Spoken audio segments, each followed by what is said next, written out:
law.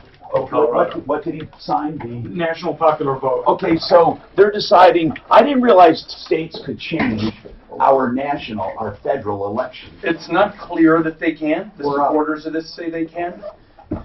So do you not Has anybody like it? brought it up? I hate it. You hate it because the big population centers, which tend to be liberal, are going to be able to rule the election. Well, but it's not just that partisan. I hate it because I think it's un-American. I think it's anti. I think it's the original purpose was we couldn't count votes. We couldn't count votes because of the efficiency of it. They had to go to Washington, and we couldn't. That was only part of the purpose. Well, we really the other purpose, though, if that's all it was, then the Electoral College would still purely represent population. They didn't want candidates who just had geographic appeal, right? So that's why you get. Well, you wanted to keep the big cities from ruling the country. Yeah, and I still do, and I still think it's part of the reason we have such a stable country. But also think about this. I mean, because they're only going to campaign in the big population centers. The chances of Colorado determining the result. Yeah, it's not going to happen. So that means there's basically no point in having a presidential election in Colorado once this law is in place. That's true. That's true. And that really bugs me. Because we had a lot more power when we have a. So what happens? When does it negate the Electoral College? When they get enough states signed up to have 270 electoral votes. So it doesn't really negate the Electoral College. The Electoral College is still there, but as a group, they will give enough electors to decide the election. So our majority vote will send the electoral, or I don't even understand how that works. Colorado's electors will be assigned to whoever wins the national popular vote, even if that person doesn't win Colorado. That doesn't represent Colorado. It doesn't represent your vote either, which is the weird part. That's what I argued from the beginning. It does for the. It just doesn't make sense to me. Then why have the fucking Electoral College if that's the way it is? Well, this is really an end run around the Electoral College. And they can't eliminate the Electoral College without amending the Constitution. Well, actually, what they're saying is, what are they saying, though? I mean, normally, when's a court challenge coming? They can't challenge it until it goes into effect, which might not be for. Isn't it that? What's a long time? Were they pissed because Hillary lost? Is that the bottom line? Maybe. Yes. Oh my God! Is that the bottom line? They were pissed because Hillary lost. Yeah, but they were pissed before. They were pissed when Al Gore lost. Oh, that's right. When he got selected, not elected. That was the second time Al Gore. It's the second time in the last 20 years, and then before that, the previous time was in the 1800s. That thing was weird with Bush. It didn't happen at all in any year that began with 19. Never happened. It's only happened 5 times in our history and only twice since the 1800s. But both times the Democrats lost and they're mad. Hanging chads. Hanging chads. What they don't know, though, like I bet you there's a lot of conservatives in California that said, why vote? So it's going to go. Mark, we have to do something about those 3 spots. I can start making little calls on it. What are you talking about? Winky wink. I mean, okay. We doing, Mark? Is this good? Yeah, it is. Good. I'll have a conversation with Mark. Oh, I forgot to say hi because I was getting ready and I'm a little late, but we all know you. Hi, Tom Martino here. Welcome to the only show of its kind anywhere in the universe. We are solving problems, answering questions that take me place. You know, I don't want you to think I start this with, just monkey memory here, where I'll just do it out of just reciting this. I truly am proud to have the only show of its kind anywhere, and the longest running radio show with the same host currently on the air. So, and we are really making a difference. The last week alone, hundreds of thousands of dollars of difference. When we add everything up in cash, merchandise, exchanges, refunds, and services, we're talking hundreds of millions of dollars with no exaggeration. Hundreds of millions. And today we have some guests. We have a common man. We have an expert. We always have experts or professionals from the referral list at referrallist.com. Your list of good people, trusted people. Mark Trenner is an intellectual property attorney. So anything that comes out of the mind that you create that needs to be protected. So I believe the United States began intellectual property, and then it spread throughout the world. Some countries don't really honor it. For example, China is one of the biggest offenders.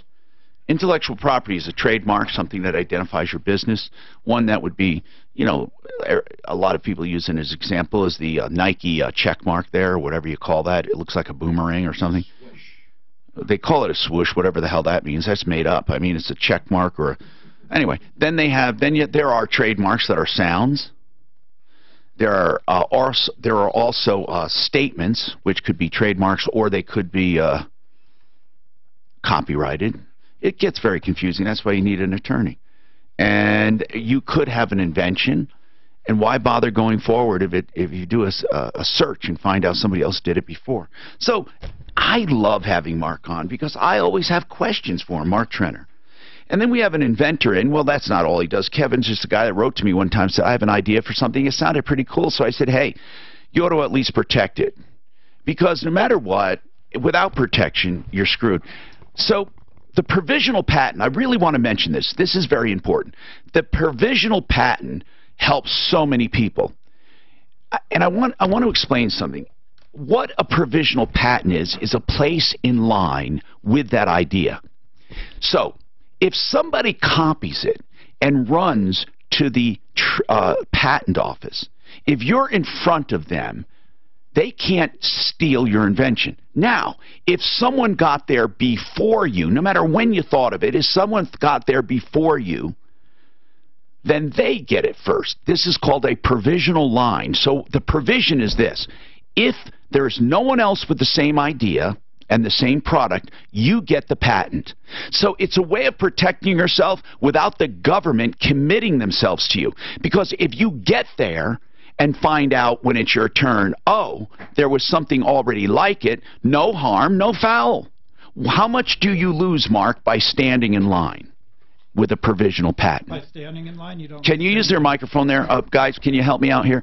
I don't know why this happens every single time we go on the air. Could we do a pre-flight possibly before we go on the air? Let's pretend this is an airplane, and if something doesn't work, our asses are grass. How about that? Then this won't happen anymore.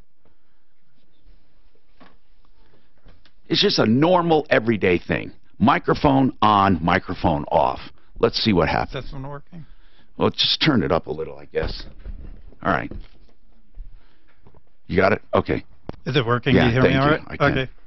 So, what do you risk when you get a provisional patent? You don't risk anything. You gain. I mean, you actually... Well, I mean, if somebody is already there and you get there... They're in head of, yeah, if they're... You know, what do you risk? You lose the cost of the provisional patent. Yeah, how much is that? About $1,500. Okay. Now, we'll talk about Kevin. I told him to get into the provisional line, and he did, I believe. Did you go with him, or did you call someone else, or do it yourself? I did it myself. Did it yourself? Fine. Because, Mark, you can do it yourself, right? You can. Okay. So this cheap ass says, I want to do it myself. I think that's cool, actually. You really, you don't screw yourself too bad on a provisional, right? Yeah, you can. Oh, well. You can really bad if you don't know what you're doing. But he said he's filed some patents before. Oh, okay. So hopefully he did it right. All right. So the deal is this. You don't have to do a patent search for a provisional patent. No, you don't. Because it's pending. Right. Well, you don't even have to do it for a regular patent. The patent office does their own search. Right. I understand that. But with a regular patent, you waste a lot of money. You do. Okay. With a provisional patent, you just get in line. Right. Then the worst case scenario, something is already there, or somebody's ahead of you. Or you didn't write the patent application. Right. Worst case scenario, though, is you waste your application. All right, 303-713-TALK, 703-825. I'll get to the phones and talk to Katie. Katie, what's happening, Katie? Katie. Okay, Katie is not there, so we're going to move on. Let's go to Christy. Hi, Christy, what's happening? Hi. Actually, I don't know if I'm supposed to chime in at this moment because you're talking about patents. You can no, Christy. Let me explain this, and I'm glad you mentioned that. When we have a guest on, we never limit to one topic ever. Okay. So we just have an emphasis and weave the theme throughout. So he's here if anyone wants to talk about that. 303-713-TALK. But Christy, you want to talk about a scam? Yes, I went to work for a design firm. I had clients that I brought with me because I owned my own design business. These were great clients that had spent a lot of money with me in the last 3 years. And I went ahead and... Did you go to work with another business, or did you merge with another business? No, I went to work for another business. Okay, and what happened? So, as soon as I started with her, I brought my clients along. I had some things that I was working on with them, and she said, of course, you know, now that you're working for me, you need to put all of your purchases for your orders through my company because you're now working under me. Well, that makes sense. I mean, yeah. So what happened? So I did. I put $36,000 worth of orders through her design business, and waited to get those orders through since I what kind of orders? So it was patio furniture. It was all for the Naples house that they own. And this is Naples, Florida, or Naples, Italy? Naples, Florida. Okay.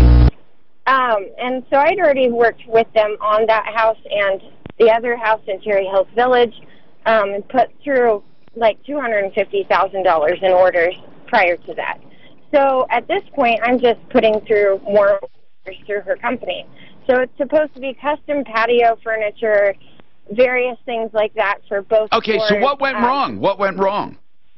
So she never put the orders through. What you did? Wait. What? But you never put money in, did you, or just the orders? Yeah. No, I had to collect money in. Now wait a minute. How much money did you put down with this firm? $36,000. Oh yeah, you said $36,000 in orders, but you had to pay up front? Yes, you always have to pay full up front before they will release the orders. They don't wait a minute. Okay. 50. Okay, so now wait a minute. Here's the real problem. Okay. You're going to be held responsible to your client even though your boss ripped you off. How is that? Well, it's easy. They were your clients doing business with you, and you took their money. But I told them that I was going to work. I let them know prior to leaving. Well, I shouldn't say you're responsible. Company. Listen, I'm not a judge and jury. I shouldn't say you're responsible. Here's what it sounds like to me. It sounds like you're responsible. But then again, if I went to a furniture store like American Furniture and a guy came out to my house, or I talked to somebody who works for American Furniture, and I give money to American Furniture, and then that guy... I don't know how I hold that guy responsible. And again, this has nothing to do with American Furniture. I'm using that as an example. So what's the name of this? What's the name of this firm you went to work for? It was National Interior Fashions. So let's speed forward. What happened to National Interior Fashions? Where are they? She closed that business down and started a new business called Mode. Okay, so this woman is who? Who is it? Hello? Oh. Okay, I don't know. Who is the person, National Interior Fashions? Who is it? So it's Jennifer House. Jennifer House? Yes. Now, Jennifer, I need to know a little something about Jennifer. This is serious stuff. Right. What did she say happened to the 36 grand? Well, I didn't know what she said because I had left when I found out that those orders were never put through. Oh, wait, you left before you found this out? When I found out, I held on for a while trying to get them submitted. She kept making excuses, saying, I don't have time to deal with your orders right now. And I said, look, the deal was that I could put these orders through, and then you took that away from me and said that you had to sign off on Christy, it. Christy, if this was either fraud or business failure, now she's not going to be able to bankrupt or hide from fraud, but she could simply claim business failure. But were you an employee? Yes, and no, were you a W-2 employee or an independent? That's what I was trying to tell you. Yes, I filled out the W-2. I filled out everything. Did you get a paycheck ever from her? I did, but then she started writing me personal paychecks. Okay. Even though I filled out the W-2. No, but did you ever get a regular paycheck showing withdrawals? Not from the company. Not from the company. She's going to try to make it sound like you were independent and you're responsible, and then this is going to be a nightmare for you. Are those customers coming after you? No, they know now. And I called them right after all of this happened when I figured it out, and I said, I need you guys to call Amex and report this because we put your orders through an Amex, and unfortunately now she's not putting those orders through. Then she told Well, did they them, get their money back on the credit card? No. Why? Why? I'm not quite sure because I kept trying to talk to them. All right, you need to get these customers to contact us. I don't know what you want us to do for you. Why did you call? Hold on, I need to figure out what you want, because your customers need to talk to us. They got ripped off. And they got ripped off by both of you, seemingly. I know you didn't rip them off on purpose, and I know you didn't have that intent. And then we have to find out this Jennifer House. And I need to know, Suzanne, during the break, is it actually a woman in design called House? What a great name, House Design. But let's figure this out. She now has National Interior Fashions, or that was the old one. She opened up a new one. We need to figure out where this woman Jennifer is and contact her. This sounds like a scammer to me. This sounds serious. Maybe Mark does a confrontation. 303-713-8255. I think it's been a while, too. I think it's been about a year. Tom, 1 minute, K&H 60 So spots. she did what? She gives money. She took the orders. Gave it But to Mark, the- I don't even know, was she an employee or was she a designer working for this designer? I don't know. Well, she said Mark, she had these W2. customers before. These were her customers in her own brought business. in. She brought Then in. she merges with this person or goes to work for him and says, look, I'm going to put your order through this. Give me the money, blah, blah, blah. Now, guess what? The money's gone. These people are saying, wait a Who'd they minute. write the check to? No, credit card. Who did they pay? Her? The company. 20 seconds, K&H The other. 60 spots, 20 seconds. Right now, mostly. And then the company took the money sad, and isn't it? replaced the order. Hey, guys, I think it's been a year. Mike's on. At Farmers Insurance, we know a roof can withstand a lot.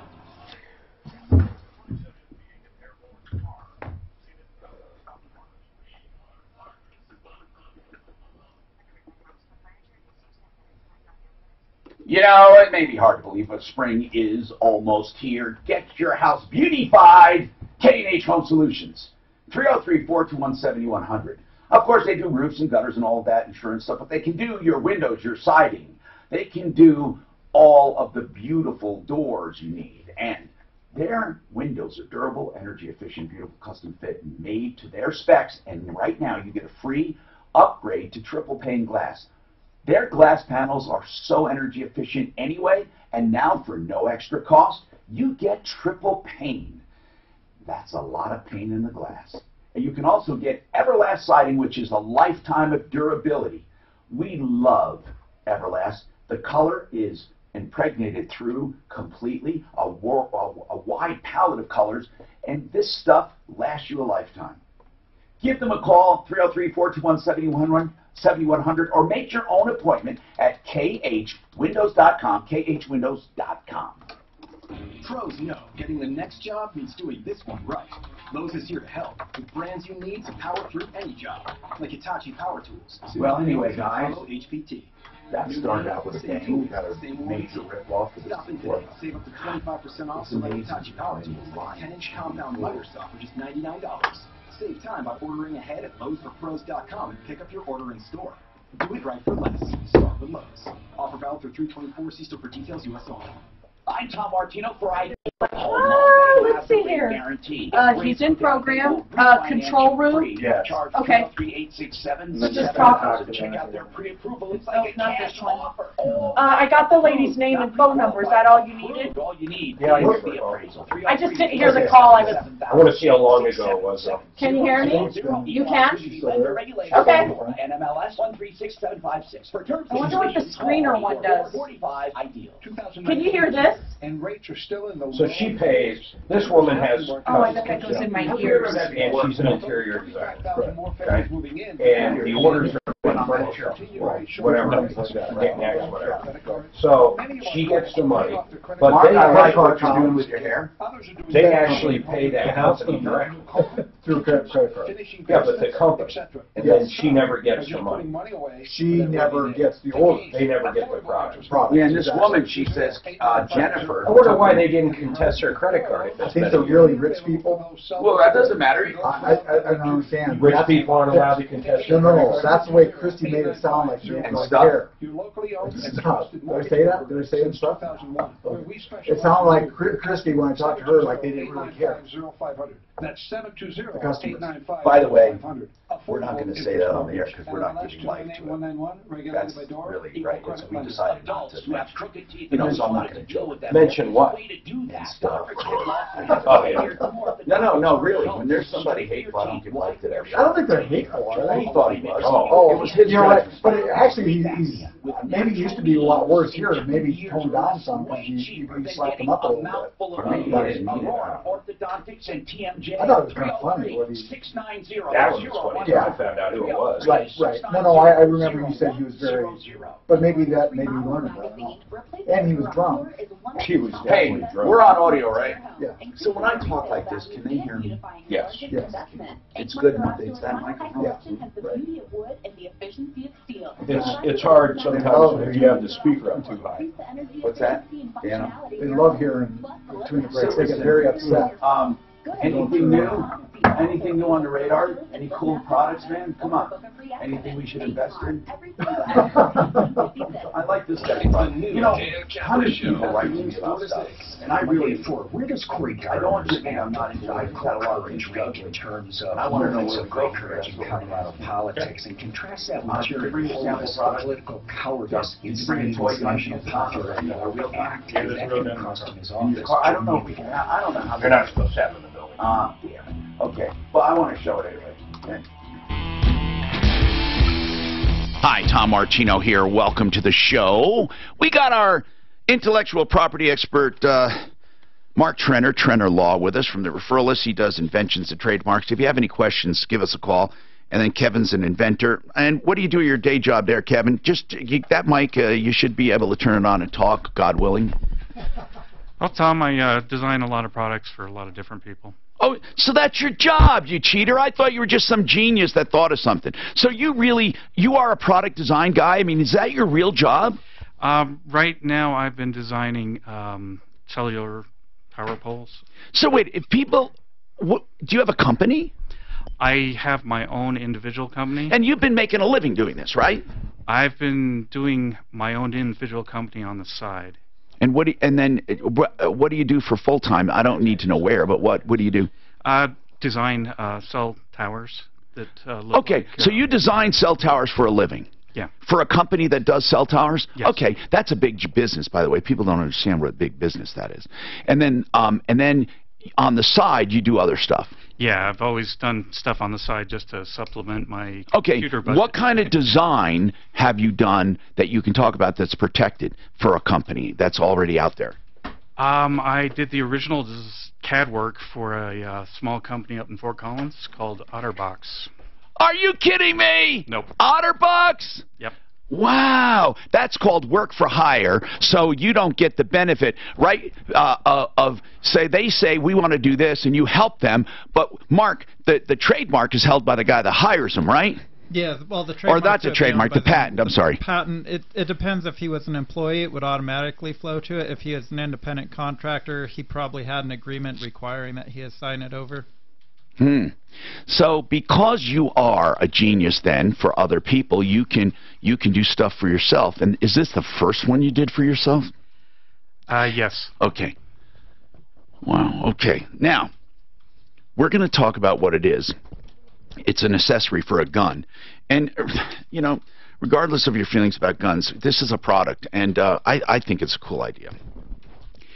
303-713-TALK, 713-8255. Christy has a big problem. Christy, how long ago did this happen, the exchange of money? The last day of February last year. So it's been a year. Yes. And then when did you decide after the exchange of money in February of 2018 that it was a scam? I think it would be right after I got back in April from Naples. All right, now, next question. Why didn't they contest it on their credit card? I'm not sure. I think he tried to give her the benefit of the doubt just to see if she would... Is he coming after you? No, and I asked him today if you could call him, and he said yes, and thank you for trying to help take care of us. Okay, good. Yeah, we'll try to help, for sure. I don't know why the guy didn't contest it. In my opinion, it would have been a slam dunk. Now, there's no limit for fraud. Okay. There's a limit for billing and errors and all of that, and quality. There's a limit for quality. This is not quality. This is not billing. This is fraud. And as far as I know, and Mark, you might want to look it up, there is no limit, time limit for contesting fraud on credit cards. We're talking because it's not a billing issue, it's not a quality issue, it's not a disagreement over service or like with an auto guy or something. It is fraud. I mean, what else do you? But now, here's what I want to know. If you call this Jennifer House, and is it house as in I live in a house? Yeah. If you call this Jennifer House and her new company is what? I think it's still Mode. I think that was the most recent one. M-O-D-E? Yes. If you call her, what will she say? Or what would she say now if we call her? What excuse would you have for taking $36,000 up front and doing nothing? I think she told my client that I ran off with the profit. That What do you mean profit? What about the money? the money that, part of the money that she collected, which I said if that was the case, that Amex would investigate me and figure this was out. there a credit? Was this Amex actually paid to the company? Yes. And National Interior Fashion. Then how could you have taken the money? That's what I said. I said, let them investigate me. Like, it's fine. They'll see what So happened. she would say you're the one that took the money. Yes. Okay. And so she's going to say I had a crooked salesperson who took the money. How long ago was this? That was, well, I collected last February, but I finally left her like the week before Mother's Day. Okay, so we're going to investigate this. We're going to call the guy. Let's get the information and start looking into this. This is something else here. This is something else. Oh, I can't stand this kind of crap. Jody, you called. I believe you put some money down on an apartment and couldn't get it. But this, I want you to talk about the original problem first because people didn't hear it. Go ahead. Okay, we applied. Yeah, and wasn't it like $100? We put $50 on an application fee. Yeah. And $300 deposit on the apartment because they would not take the application with the $50 application fee unless I put down the $300 deposit. And then what went wrong after that, Jody? Well, he got declined. Okay. And why did he get declined? He got declined for he had some misdemeanors, and they said there were too many misdemeanors. And you're a caregiver. You're a caregiver for this person, right? Yeah, he has dementia, and basically it was just for failure to appear to see. Listen, we don't care about that, Jody. What we care about is that he was cheated. How was he cheated? Yes. They refused to give back the deposit. They refused to give back the deposit. Now, I understand refusing to give back the app fee, saying, you know, we processed the app. But what was their excuse for keeping the other money? Oh, they said, we could have given it back to you in 48 hours. Well, when they ran his background, it took them 84 hours to do it. But why? I don't still understand. What justification did they have for keeping the application fee? What did they say? They said that it wasn't within the 48-hour frame. I don't understand this crap. It wasn't within the 48-hour frame because they hadn't accepted him yet. My God, this is so crazy how people just... Okay, what's the name of the place that kept the money? Ramblewood Apartment. Ramblewood. Okay. Yes. And Suzanne, you're perched. Did you want to say something to... Well, yeah, so we reached out to Ramblewood Apartment. Good. I ended up one with their legal counsel. Excellent. But in the end, Jody, what happened? What'd you get this weekend? I got overnighted 2 checks, one for $201 and one for $99, because Suzanne did an excellent job. Suzette did an excellent and job. You were Suzanne. a great advocate for me, and if I could ever do anything for you, you do not hesitate to call me. You have my number. We really do appreciate the follow-up. Hey, Jody, that's really nice. Now, cash the check or deposit Already it. done. Okay. Already done, and already got him another apartment right away with no problem. Well, you are a good caregiver. Seriously. Thank you. 303. That is extraordinary, actually. No, that's good. Thank you so much. Now, Katie. Go ahead, Katie. What's happening? Hi. I have a question about filing my taxes. Yes. If I should include my adult daughter as a dependent or not, since we do most of her care or, expenses. Yeah. She's in college. Yes. She has scholarships and loans. But is she working? She did work a little bit last summer. She'll work more, of course, this next year. All right, so let's analyze it. We'll analyze it. Hold on. We'll get you an answer, I promise, right after this.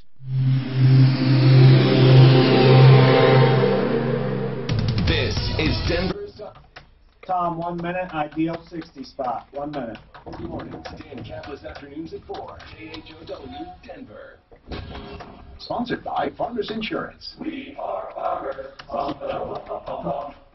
There's a couple of minor slow spots in the drive across town. One major problem, though, westbound I-76 is completely shut down at Sable due to a crash involving a hazmat cleanup. No estimated time when it will be reopened. There are detours in place again westbound I-76. So, I didn't realize you work as a designer to begin with. Drive across town, though, in fairly decent shape. So it's making other people money. Westbound I-70 in the elevated portion was about 270. So you do the fancy cell towers. What forecast could be. They're palm tree. No. Look like the now mostly cloudy. Street lights. Okay. With your traffic So they're the better looking ones. What is your education? K-how? I almost have a business degree. Okay. But you just got into CAD and stuff? Car. See it?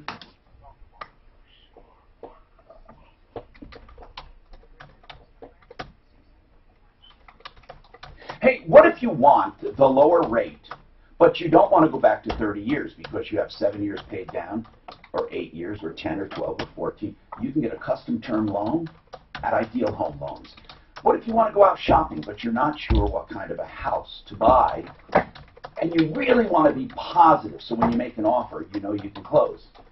Ideal Home Loans has a pre-approval. 303-867-7000. Okay, but what if you refinance or buy, and let's say rates go down? Damn it, I missed my opportunity, and you don't want to spend all that money to refi, but you want to get the lower rate. You have a free interest rate guarantee. If they go down over the next 2 years, you get to refinance free of charge. And every time you close, you get another 2 years. That's Ideal Home Loans for your next Ideal Home Loan. IdealHomeLoans.com. 303-867-7000. That's 303-867-7000. I should have had done right to do it. Don't do that for that says this after ordering your remodeling project. Right, Dad? You've done that today. Hi, folks.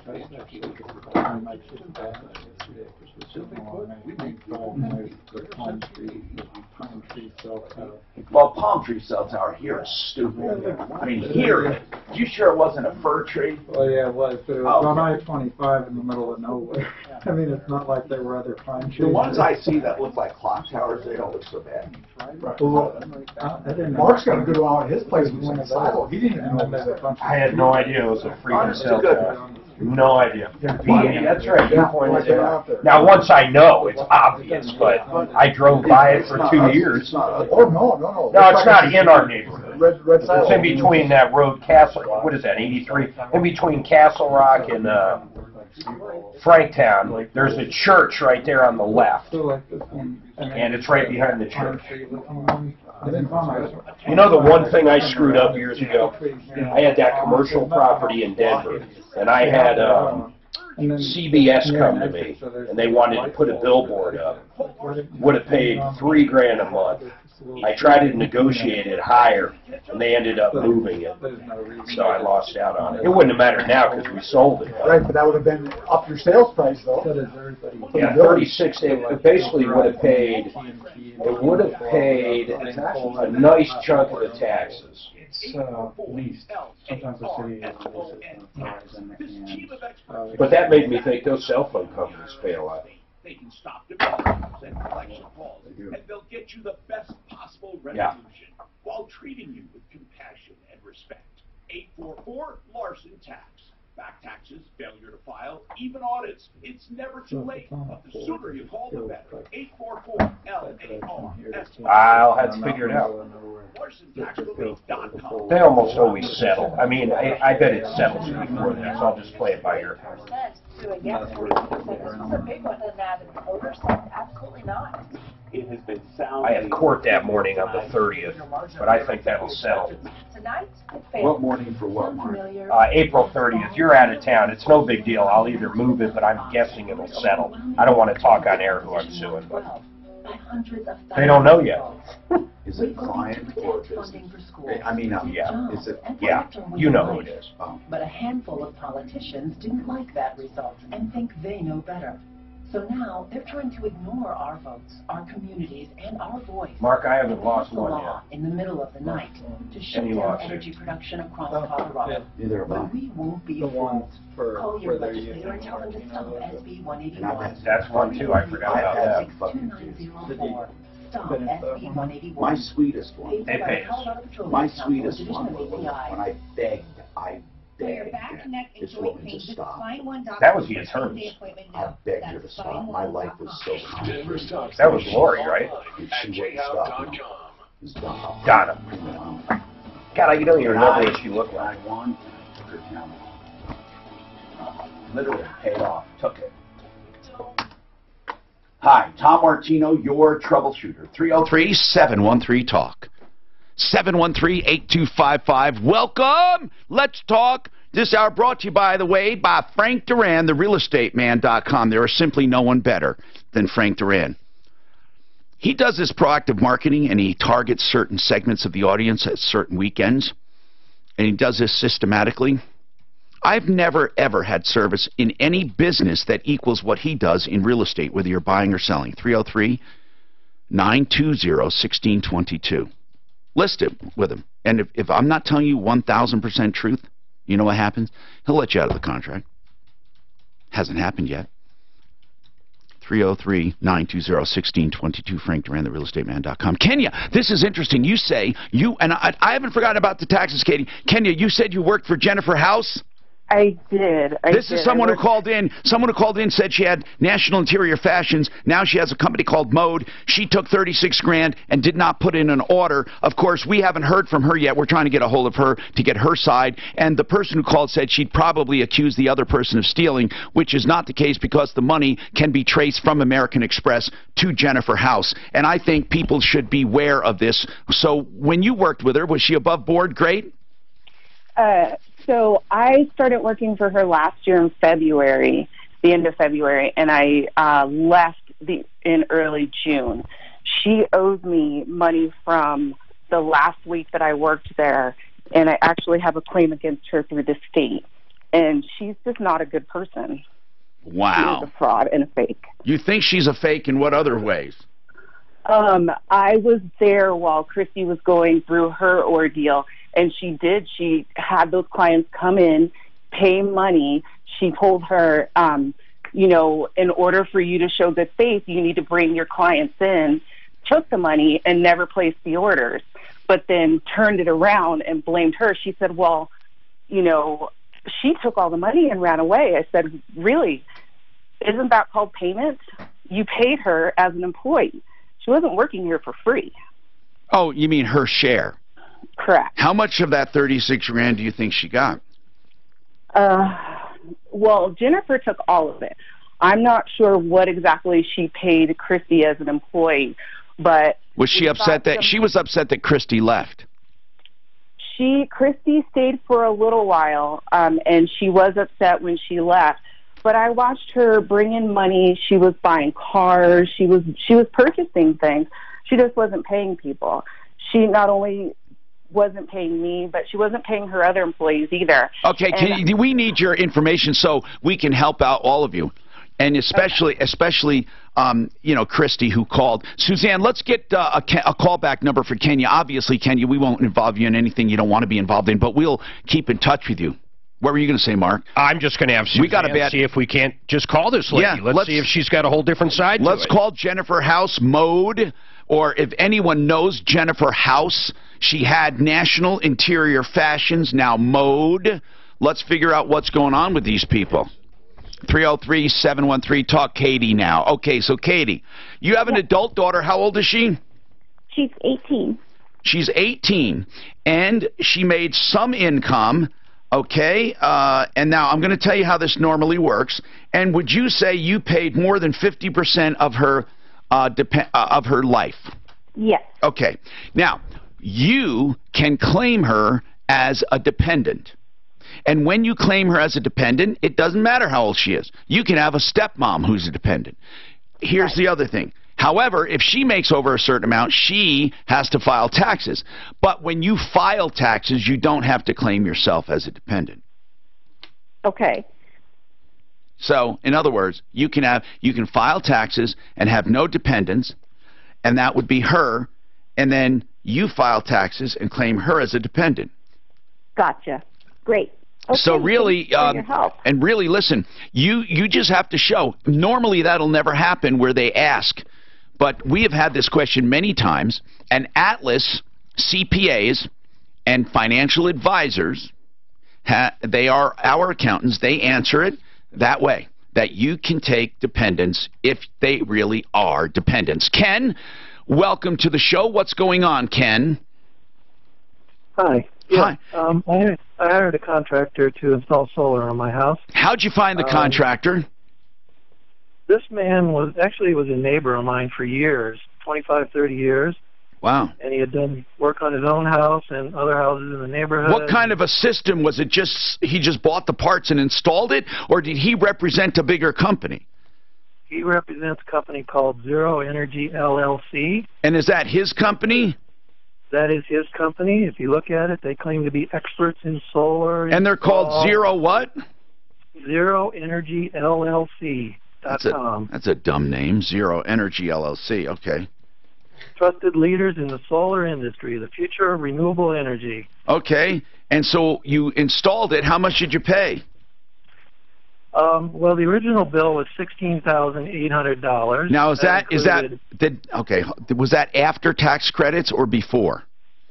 That was before tax credits. And then, so 2/3 of that was taken off. Not 2/3. I'm sorry. 30% was taken off.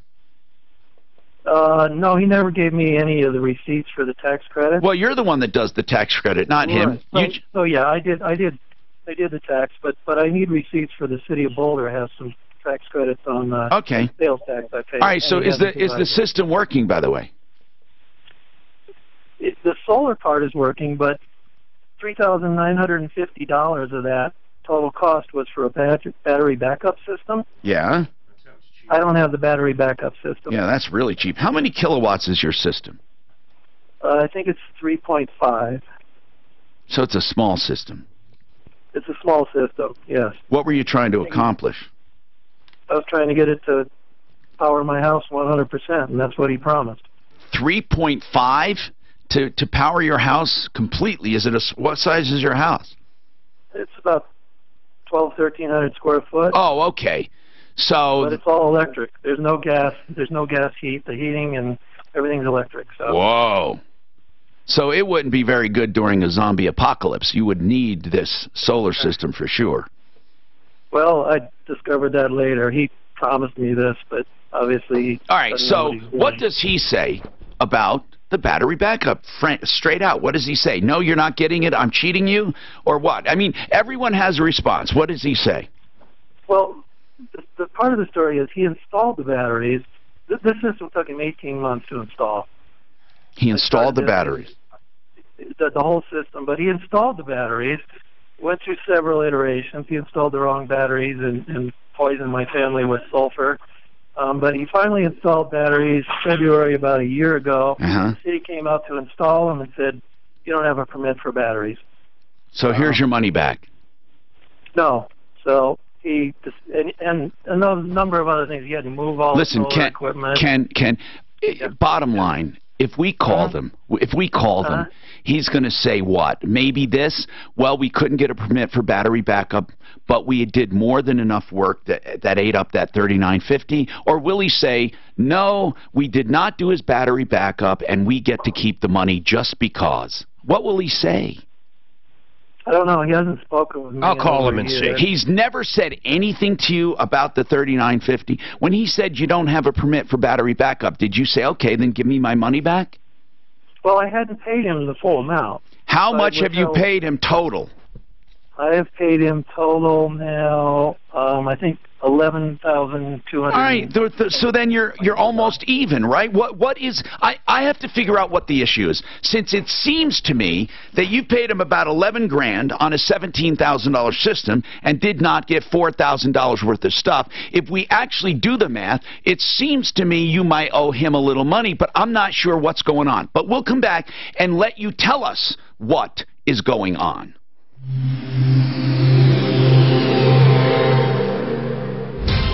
Sponsored by Farmers Insurance.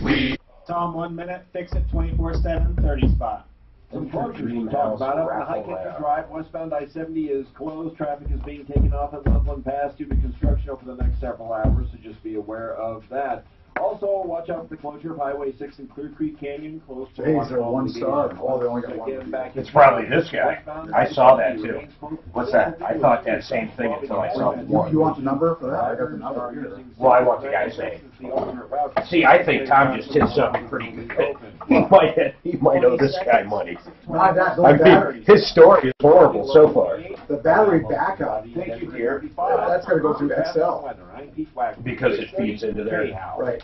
Well, he might not have it. I have people asking all the time. Okay, hold on one second. You're up.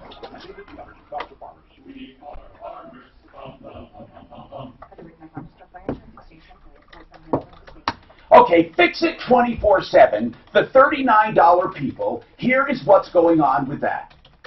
For just $39, they usually do that furnace refurbishing and cleaning and checking, blah, blah, blah. It's a wonderful deal. In fact, that usually costs over $200, but now a full cleaning and tune-up of the entire system, that's both furnace and AC, for $68. $68. So now, get your furnace done. You know it's done. You know it's going to be good for next season. Get it done. And also, you need that to run your other system, your AC, and then they'll do the complete AC system, 720-526-3939. You know what to do. All right, you have another spot here after this. Buy and build 30 spot. 50 seconds. Buddy, my name's Adele. And I'm not going to need benefits from this relationship. You're just a basic memory foam mattress. I deserve better. But having to tell you that, yes, there is someone else. I've been seeing the purple mattress online for a while now. As well as myself. How can you compete with a bed that totally supports me? Has my pressure point, and she's so effortlessly cool. Not to mention a 100-night trial and free shipping. That's the best benefit. Hi, Suzette. Watch out, he's going to start calling me Suzette. Then I'll start smacking around. I thought you had a sandwich. Not for you, but stuff. I thought you had a sandwich and stuff. Mike's coming on. That's the solar.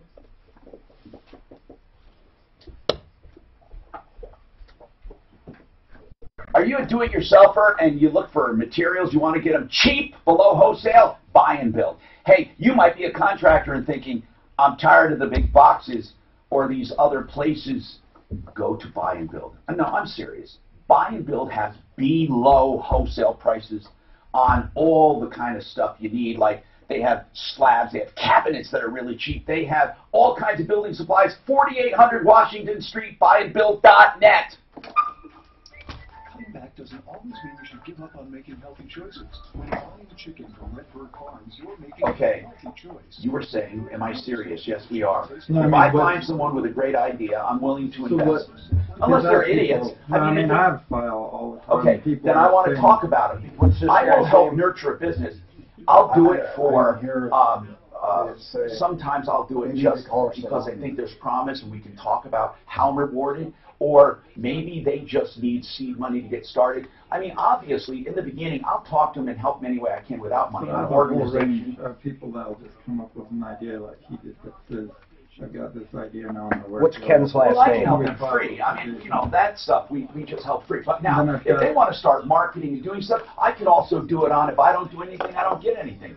I'm doing one guy right now that I believe. Hey, I'm not David, getting Mark anything Major. until I I'm with the produce. Tom When I Martino make a deal, Troubleshooter show. say Hey, we we've got a should caller I'm on going right to get now. a His piece. name is Ken. You know, He's but I don't. I'm not one of these guys who say. But I just want to try to get your side of the story, if you will. You can undervalue This is my cell phone, 720-841-6890. I'm not going to give people money because stupid. I'm Look not forward to going hearing to from you. because I'm hard up. But at the same time, it should be, if I produce what I say I can produce, if I can make connections, then I'll be rewarded accordingly. So I've got somebody that's got an arrow for hunting, an arrow for hunting. Is there something special about it? There is, we actually looked at the patent, it'll issue here and Okay, I need to know. I mean, the full patent right issue. But I want to know what.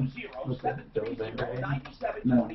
I want to know how it's special and stuff. Yeah, I So mean, he's talked to some of these top hunting experts that think it's great, but they're ranchers over on the western slope and they have no clue what to do with it. well, okay, then I want to, yeah, that's the kind of stuff I want to talk about. And then I've got somebody else that does paddle boards, you know, that you stand up paddle board in the Lakers River. So he's actually, There's something unique or different. he's actually got a business, he is a business, I mean, he makes and sells these, and he just purchased another. Let's say I make let's say it's way big money, more than I can do, or it's a penny if I can make the connection. So he's looking for $500,000 investment because he just merged another company into his. I don't know, where do you fall on this? When people say they're looking for a certain amount, I don't care what they're asking for. They don't know what they need. Because tell me not what you need. Tell me where you need to spend money. Because when people say I need $500,000, in my mind, unless they're a genius and have done this before, they don't know what to do with it. So no, I mean, it's not just that he wants, he's merging another company into. No, I know. But what's the $500,000 for? What's cost of funds? Well, that's the most important question. But I mean, I don't get, I always say I don't get involved No, I know that, but I mean, do you want me to research? Yes, and I'll give you an email and a phone. Okay. Listen, I'll talk to anybody. Investing time and helping people, even if they go on to become great and I do nothing for them. It's having a friend that has influence. Hi, Tom Martino, your troubleshooter.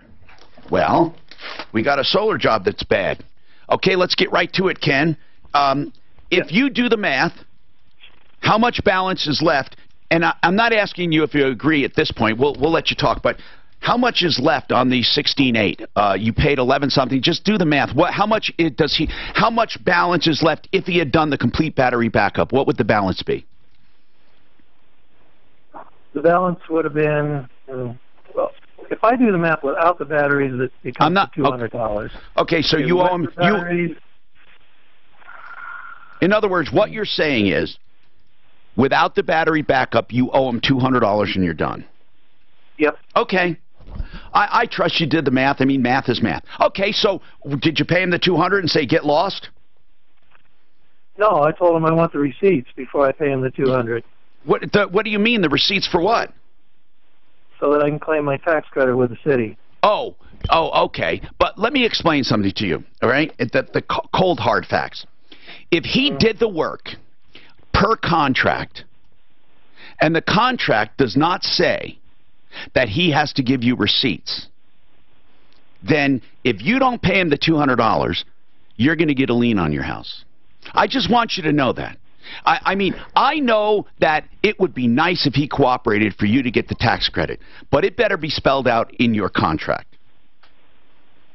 So what's spelled out? What's spelled out in your contract? In other words, why isn't his contract paid in full good enough for the city? If you hired a solar city company or somebody, they wouldn't give you receipts. No one's going to give you a receipt for how they did it. No one will. So I don't understand why you're asking that. If I have a solar system installed and I pay for it, and that company did it, why does Boulder need to see the receipts? because they want to give me a tax credit. Well, I don't want to argue about the $200. I don't mind paying them. Oh, no. I'm not arguing about the $200. I want you to get your tax credit. But I want to know why Boulder is demanding receipts if you have a master receipt. For a general contractor, let's say, installed your system for X amount of dollars. What right does Boulder have to make you go to them and get receipts? It's a solar sales tax rebate form, so I need to know how much sales tax I paid on the equipment. But that's usually if you do it yourself, isn't it?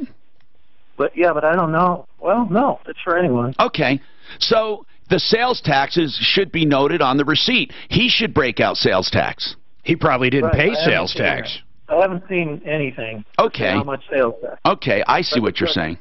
Hey, by the way, is this clown willing to walk for $200, or is he going to try to claim you still owe him for the batteries, even though he didn't do them? Yes, he claims I owe him $4,827. Why? I've got to call into him. All right, hold on. We're just going to talk to the guy. 303-713-TALK. Listen, people, if you need receipts for any reason, you better make it part of the contract, because they don't just automatically owe you receipts. I'm Tom Martino. We have more coming up. Why? But I like when people say, "Well, I don't believe it was worth it. I want to see receipts." Now they can't do that, obviously. Right. So Boulder must give all sales tax back or something. Well, if the guy even paid the damn sales tax. But you're usually. First of all, when a contractor does work on your home, and they do a kitchen, do they charge you sales tax? Yeah, like when we bought granite from Mitch, there's sales tax on the parts. Okay. And then they do the labor and all that. The labor doesn't have sales tax. Okay. Like normal. Yeah. Well, what's weird about that, now that you say that, and I was shocked when you told me this, how HVAC companies don't. Why is that? Why? Why do they collect the tax, but why do they pay tax to the wholesaler? Why? Why the fuck is it the only industry that does that? It drives me insane. What are you talking about? Like Plumline, when they buy a furnace. They don't pay sales tax, I don't think. I think you have a sales tax number and you're exempt. See, that's not my understanding. I thought you told me that these guys pay the sales tax. I thought you told me that. It might have been Terry or someone else that told me. That's why you have a sales tax number. You're exempt. I know that, but I'm telling you. If you're buying something for resale, the sales tax goes to the end. That's all I did my whole life was retail. I know that. But what I'm saying is, in HVAC, someone told me that generally speaking, they pay it on the warehouse side. In other words, like Plumline would pay it to whoever they buy furnace. They can choose to do that. And but why? I don't know. They may think it's more palatable to sell a furnace, lock, stock, and barrel, not add sales tax. But then what's weird about that is they're selling it for more what they're buying it for, but only paying sales tax on the wholesale amount. That's what's funky about the whole situation. Okay. I don't know. I don't think that's happening, but okay. I don't know. I, honest to God, don't know. Well, wouldn't it just be the profit? What do you mean? No, if I buy an oil filter, for example, for $1, and I sell it for $5, I collect sales tax on the $5, not on the $1. And Denver's very picky about that. Really? Well, yeah, because if I had a 1995 oil change, what I wanted to do was $19 in labor, where I don't have to collect sales tax, and $1 for the filter. But when I had one of my many sales tax audits, they said, no, it's got to be a reasonable price. Why would you want to do that when you got to pay Social Security, though? You'd have to pay as labor, right? Then the rest of that would have to be labor and stuff after the $1? Yeah, but because the customer would pay less. The customer doesn't pay tax on the 19, they only pay tax on the $1. If you claim that as labor, though, don't you have to, is that what you're claiming it as? Or just profit? Claiming it as, it's just a business. I mean, that's my labor. Yeah.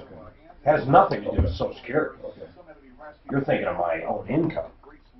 Or income to your mechanic. Yeah, but he didn't get paid on that. He got paid on what? I see what you're saying. You're just wrong. I'm just wrong. Period. You're just wrong and stuff.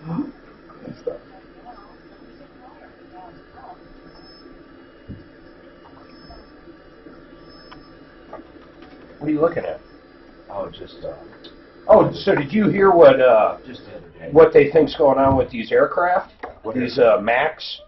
Oh, what? No, So, I didn't hear. in layman's terms, I guess if you pull up too quick in any aircraft and going too fast, you can do a high-speed stall. Right. So apparently there's software in there to stop that from happening, which I guess makes the nosedives. And I guess they're fucking not coming out of these nosedives. But what? Or they're interpreting a normal climb as a stall. But these guys are flipping it on autopilot right away, right? Well, they just get up there, flip what it I on was just going to autopilot. say is, under any circumstance, normally any automatic adjustments that an autopilot does, you should be able to overpower. And you don't think you can in these? Well, apparently not. But Well, yeah, like, for example, he's right. I've had a servo stuck before, and I just power through it. It's hard, but it's not like they don't make it. They make it so you can overpower it, and then it automatically, if you overpower it over a number of seconds, it goes off. Yeah, but these things are ginormous. I mean, how would you? But they're still no, but they're all fly-by-wire. It's like, is it? You think they are? I didn't know that. I just thought they were more like a car. There's no mechanical linkage to those goddamn ailerons or elevators. Hell no. It's too long. You have rods upon rods, and they bow. No, but that's what I'm saying. So it's all servo driven. Okay. Now it could be hydraulic or electrical. So probably electric. The automatic servo is saying down, right? And then you're trying to pull up. You're right. There is no auto because there is no mechanical linkage, so you can't overpower it. Where in your aircraft, of course there is. I mean, you're right there. But you're right. You can't overpower it. So what the hell do you do? I don't mean necessarily overpower it, but prioritize the human input. They made him sound like it was just. But human input should be prioritized. Well, you would think so. You would really think so. Do you know if it is in the self-driving cars? I don't know. I don't know. That one accident the Google car had last year, At the airport? the guy fell asleep and it hit a guy. It turned out to be the guy he hit's fault, like he jumped in front of it or something crazy. But the interesting part about it was the driver still got in trouble because he was supposed to be awake and alert because he could have hit the brake and stopped it. Yes, so that's what they said. So you can overpower. Oh, I guarantee you, a Tesla you can. So if you're going down I-25 at 70 miles an hour and you have auto, you can do whatever. You want to change lanes. But their autopilot's not like it used to be now, man. I think it cuts off after a certain time or something. The only one I know that's truly an autopilot's in the Cadillac, but it looks into your eyeballs, and if you're not looking out the windshield, if the camera doesn't see you paying attention, it kills it. Oh, that's cool. Well, if you only have one Smart. You know, so... You know, you're like me. What happens if you... So the autopilot is saying dive. Not dive, but nose down. Yeah, nose down. But then once it corrected and got the proper airspeed, why doesn't it click back? It must not be registering correctly. I bet it's all software. But how come there's been a 50,000 flights and no problem? Well, how do you duplicate something that only happens a few times? I thought there was American pilots that said, hey, there's something wrong here. They were able to get out of it. It's getting to the point where if you think about it, it's going to fly itself, right? I mean, really. Right now. No, but I'm takeoff, land, everything. Yeah, they can. Oh, they do? You can set one of these new jets to take off, fly to destination and land. Provided, but if they can't, but if there's traffic, they're not going to know that. I mean, they will know there's traffic, but they won't go to a holding pattern and wait for the traffic. But eventually, they're just going to go. If you give them priority, the technology right now, I press a button and I just sit there. It'll take off. It'll retract. It'll land. It'll do everything. But then the problem comes in with traffic. They don't know how to sequence traffic. It doesn't say, oh, he's ahead. But if they were all on the same system, I don't know. I mean, eventually.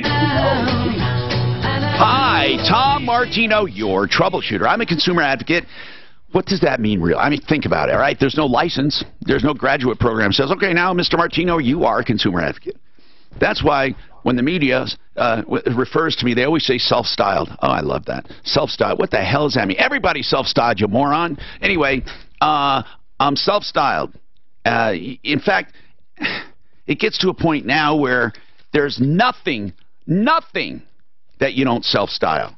Everything, including gender. I'm only a man because I want to be. I can do anything I want. Everybody can. So I'm a self-styled male right now. I guess, hold on, you cannot select race.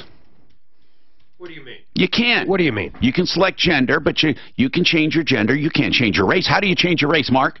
Well, that one lady said she was Indian and she wasn't. There was that woman that worked for the double... Well, you say NAACP. NAACP. Oh, that was... She said she was black and she wasn't. But she said she was, but you can't change it and be recognized. I can change I could change to a female, and I would be recognized as a female, just like Caitlyn Jenner did, just like Bruce Jenner did with Caitlyn. You will be recognized by what you want, except with race. I can't just say I'm a black man right now. I can't do it. And it doesn't matter. I mean, if no matter what I did, you can't, right? But anyway, well, how the hell we get in this conversation? I'm a consumer advocate. I don't know. There, I chose to be a consumer advocate. That means fighting for consumers' rights, and it's because I grew up watching my mother get slammed by these rip-offs after my crooked dad left, and so we had to, like, fend for ourselves. And I said, you know what, I'm going to fight for widows and children. Honest to God, I know it sounds like a fairy tale, but here's the deal. Then it spread out. Young married people, oh man, victims, victims, victims, everywhere you look. 303-713-TALK, 713-8255. Some of the most reluctant victims, though, are so-called wealthy people or successful business people. Now, they might be really smart. I knew this one guy, he has this big, giant financial fund. He probably manages billions of dollars in funds and got ripped royally by his contractor and insurance company. And many times they just say, the hell with it. They don't bother fighting. So let's talk about whatever problems you have at 303-713-TALK, and we'll try to help. Our guest today, Mark Trenner, Trenner Law, intellectual property attorney. We do have some questions for him on email. Then we have a guest who invented something I want to talk about. He's Kevin, a common man. He's a designer in real life. And then he thought, you know what, I thought of something I'm doing on my own. So let's talk to him too. But Alan wants to talk about filing a lien. Alan, are you a contractor? Yes, I am. What do you do? I do electrical. And did you do electrical and not get paid, Alan? Correct. For who? For a guy that does, just for a general contractor that does basement finishes. Okay, what happened, man? Well, I'm just having trouble getting paid, and I just want to know what the proper procedure is to file. I'm surprised you've been in the biz and you didn't know it. You know what I'm saying? You never had to do it before? Well, I've had the opportunity, but I've let time lapse before where I waited too long to file. But I've been pretty fortunate. Okay, so this GC you contracted with, does the homeowner know of your existence? They should. My name's on the permit and everything. Okay, how much? But all my dealings were with the GC. How much are you owed, sir? There's 4 different jobs. I'm owed probably, I don't know, about $8,000 on. When was the jobs. Okay? You have 4 months from the time you stop a job. Are any of them expired? No. Good. My oldest invoice is January. All right. What you need to do is put a lien on each one, but you have to try to apportion the work for each one. Do you have that written out?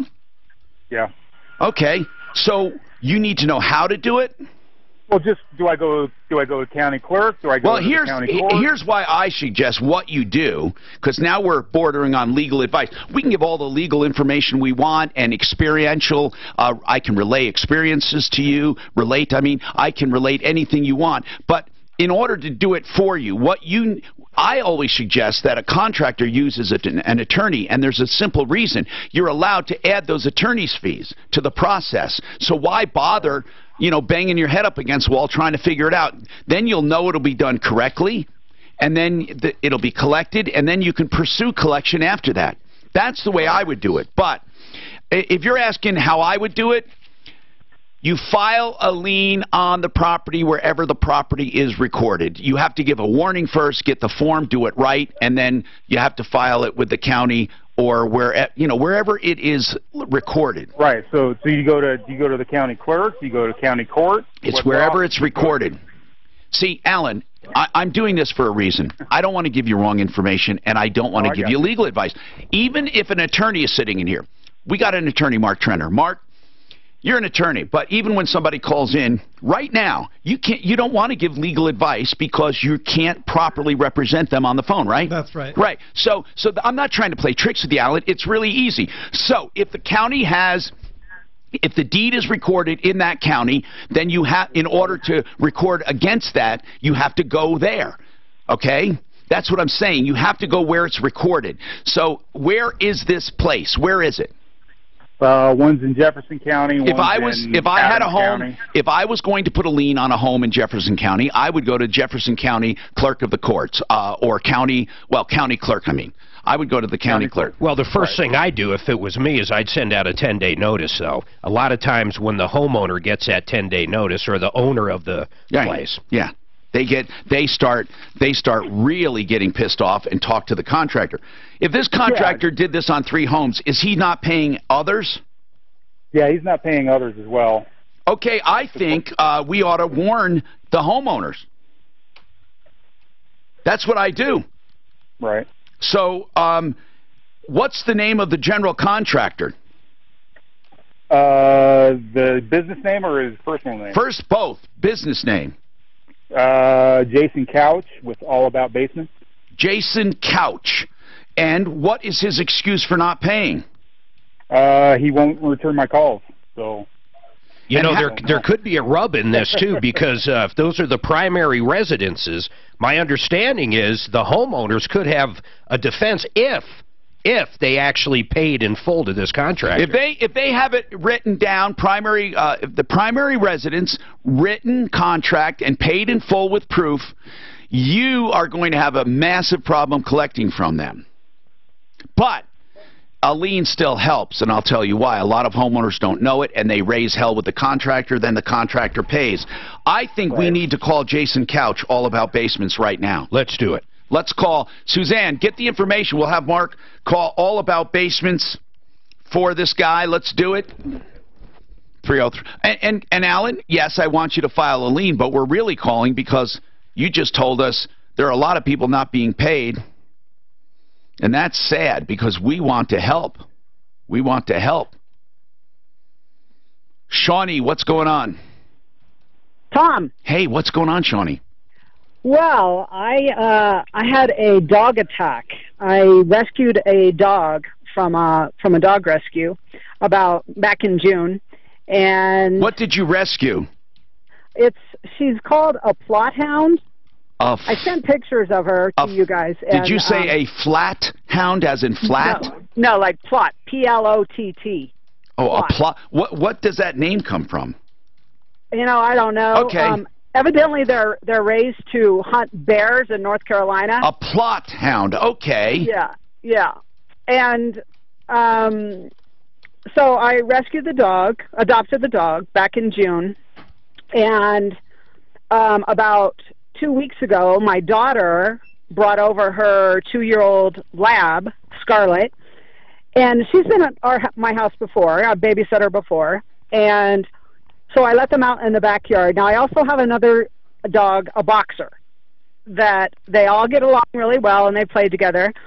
So I let them out in the backyard to run off some of their energy, and about 20 minutes later, I hear this horrible, blood-curdling scream. Oh, my God. Coming from one of the dogs. So I run out there, and Danny, the rescue dog, has the lab on her back, and she's latched onto her face. Oh, my gosh. So my adrenaline was so pumped, I pulled the back legs of the rescue dog as hard as I could, and she unlatched. And then I put her in the garage, the rescue dog in the garage, and then Scarlett ran into the house to try to get away. And so then I ran to Scarlett to see how bad it was. Oh my God, Tom, she had blood squirting out of these holes. I sent you guys pictures of these. What can we do for you? Well, so I contacted the rescue and I said, I want to give this dog back. I don't want this dog. I don't want a dog that's capable of doing something like this. Did you pay for this dog? Yes, I did. How much? It was like $240 or something. Normally when people run a rescue, I mean, they have good intentions, and also they wouldn't purposely try to mislead you. And, okay, but normally they don't offer kind of refunds because they say, listen, man, this is an unsure business, but I don't have any idea the terms of your agreement. I have no idea. Right.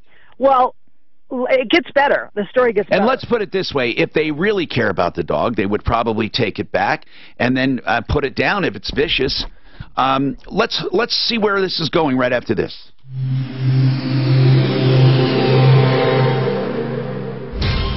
Sponsored by Farmers Insurance. We are farmers. Bum, ba, bum, bum, bum, bum. A couple of big problems to watch out for in town. There's still the closure of westbound I-76 there at Sable due to a crash involving hazmat. Oh, I'm going to try to get on the treadmill tonight. God, it's like just the worst. You're going to quit that because you're in direct. I am in direct law, so I got to get on the treadmill. I have to work out tonight. I hate it. I hate working out, but then I like it. You're so good at it, though, man. But I'm religious about it, but I'm still. You don't like it. Here's why. Getting older, you know what? You don't get more energy. You don't. You really, truly are limited. No matter how many If you let that BioT go, you'd feel like shit. Oh, my God. But you're just not as strong as you used to be. It's just not. No, of course not. And it sucks, yeah. It's true. Living stem cell therapy will get you relief. Now, it's not a magic pill or a magic treatment. But Centeno Schultz, if you're going to have it done, is the best because they do deliver true living stem cell therapy. In order for stem cells to be effective, they have to be living. And let me tell you this, no umbilical cord blood or no kind of the umbilical cord or the amniotic fluid will contain living stem cells once it is shipped. Any doctor, any clinic, any chiropractor offering this is just offering useless therapy. In fact, PRP would be more effective and that's cheaper. Centeno Schultz can offer you PRP, they can offer you stem cell, whatever is appropriate for you. They can even recommend surgery in the rare cases that might be needed. Why don't you go to thestemcellexperts.com. 303-963-9201. 963-9201. If you owe money to the IRS, they're correct. Mark 1 minute, price 6 or 60 spot. I don't even see that on here. I don't see it on here. It's on mine. I didn't put it on yours. Okay. Oh. No, that's good. It doesn't matter. Well, I see yours.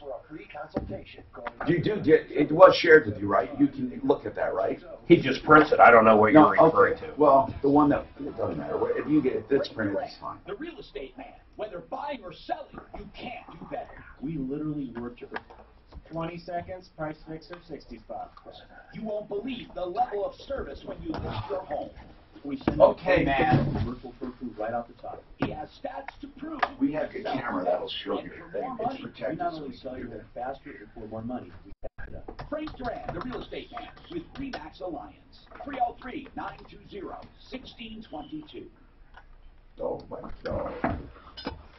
All right, PriceFixerDenver.com. I can't say enough about this company. Here's what I love about them. They have made buying a new furnace or air conditioner. Are you ready for this? Just like ordering a pizza. Yep, you go to PriceFixerDenver.com, you answer a few easy questions. Next thing you know, you're going to get a quote that's going to blow your mind. It's going to be so cheap, it's going to be unbelievable. They have the guaranteed lowest pricing. Then what happens is they send out a True Tech certified technician. These guys are not paid on commission. They'll come out, they'll make sure that system is right for your house, then they'll set up a delivery and installation date, and they're going to take care of everything. Their service department is unbelievable as well. And by the way, every new system has 6 guarantees, including a 100% satisfaction guarantee in the lowest price. And as far as their service goes, they never, and I mean never, charge a trip charge or diagnose fee. Give them a shot. PriceFixerDenver.com. Granite because I just love the way Mitch Was I over or under what I missed? Country in the early 2000s with $300 and decided he wanted to be in the granite business. Art of Granite fabricates beautiful. I started like and supplies cabinets direct from the manufacturer. I can't say it enough. Save money, get prices on the these guys are changing the way you buy this shit, man. It's incredible. Their pricing is just the craziest shit I've ever seen. The only thing what they don't do is you have them do that. What if they have a new thing? What? 1 minute, yeah. You want to send to you? Yeah, it was 1 minute, but I was 5 seconds to death, right? Correct. On the counter material. No, I don't want it. Stone importer, and other natural stone, as well as solid surfaces. A 2,700 square foot house, permits, installation, everything, 10-year warranty for a furnace, $2,400 total. Krista Caper, evenings at 6. Monday, uneventful weekend, but sing again. It's always another somebody done somebody wrong song. At least 12 legislatures in session. We'll fill you in on what you missed and what's ahead for the week. I think I sold 5 on Friday. Krista Caper on 630 KL. This is a slow time, too. I know. Although that's I'm Tom Martino here. Okay, so here's the deal. We have an invention attorney here, trademark attorney, copyright attorney. I do have some emails, so be patient. If you have any calls for him, just call us 303-713-TALK, or you can call 303-MARTINO. And then we have a common man, Kevin, with us, and he's going to show us his invention. If you're on broadband, we are on YouTube, and we are on Facebook. As far as visuals and referralist.com, we have a panel there that mirrors that live transmission streaming. We also, of course, have podcasts all over the place. So Shawnee, she rescued a dog, a plot hound. It really was vicious with some other dogs in the household, and she wanted to give it back. I think she did, because Suzanne says it's being readopted. So, Shawnee, what is your complaint at this point? They took the dog back. Right. They took the dog back, and at the time also, they wanted, before they would take the dog back, they wanted it to be tested for heartworm. And I said, this is February. Why would I test the dog for heartworm in February? Anyway, yeah. Normally, it's summer months. With Not a a big deal. What's the what's the main deal though now? Right. And so I said, okay, I'll get her tested for heartworm. Well, lo and behold, she had heartworm. And I took it to the vet, and the vet said she very rarely ever sees Colorado dogs have heartworm. Well, this dog was brought up from Houston, Texas. Okay, well, and I believe the dog had heartworm when she adopted the dog out. Is what I believe. I get it. Well, don't you just give it medication and it's done? Not all the time. Sometimes it's too far gone. But the point is, you shouldn't be having a rescue dog that you're giving out with problems. But so where are we going with this, Shawnee? Did you manage to give the dog back? I did. But in order for me to give it back, she said, well, you're going to have to help pay for the heartworm treatment. And I said, look, I talked to my vet, and they said it's $1,000 to $1,500. It's very painful. They have to be in the hospital. They have to be treated for 60 just refuse days. to do it. What the hell? Refuse to do it. Yeah, I did. So I gave the dog back. Yeah. And she said she was going to immediately have the dog put into quarantine to be treated for the heartworm. Well, Tom, 3 days later, she was up for adoption. And she still is up for adoption today. By the way, did you get your adoption fee back? I'm curious. Did I get my what? Adoption fee back. No. Okay. So this is someone I know is sincere, because Shawnee's not asking for money. No. She's just pissed off that somebody's going to end up with a vicious dog with heartworm. That's going to attack again. And Tom, I've talked to several vets. I talked to Dumb Friends League. They said a dog that attacks this viciously will 100% do it again, and they will probably kill the next time.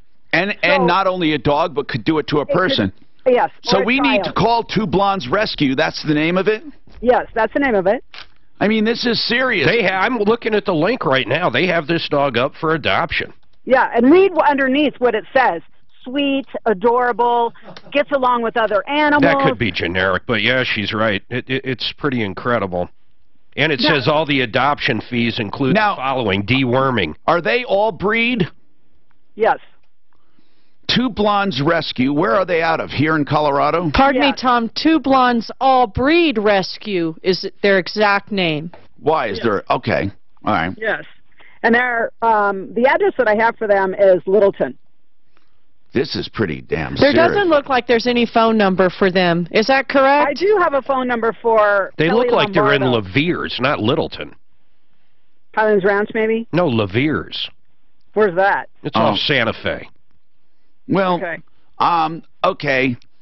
This is serious. I spoke to the owner of this. Yeah. They're supposed to be a nonprofit. And Kelly Lombardo is her name. I have her phone number. What is the name of the dog they have listed? I'm trying to find this dog. Danny, D-A-N-I. You should have a link right to it.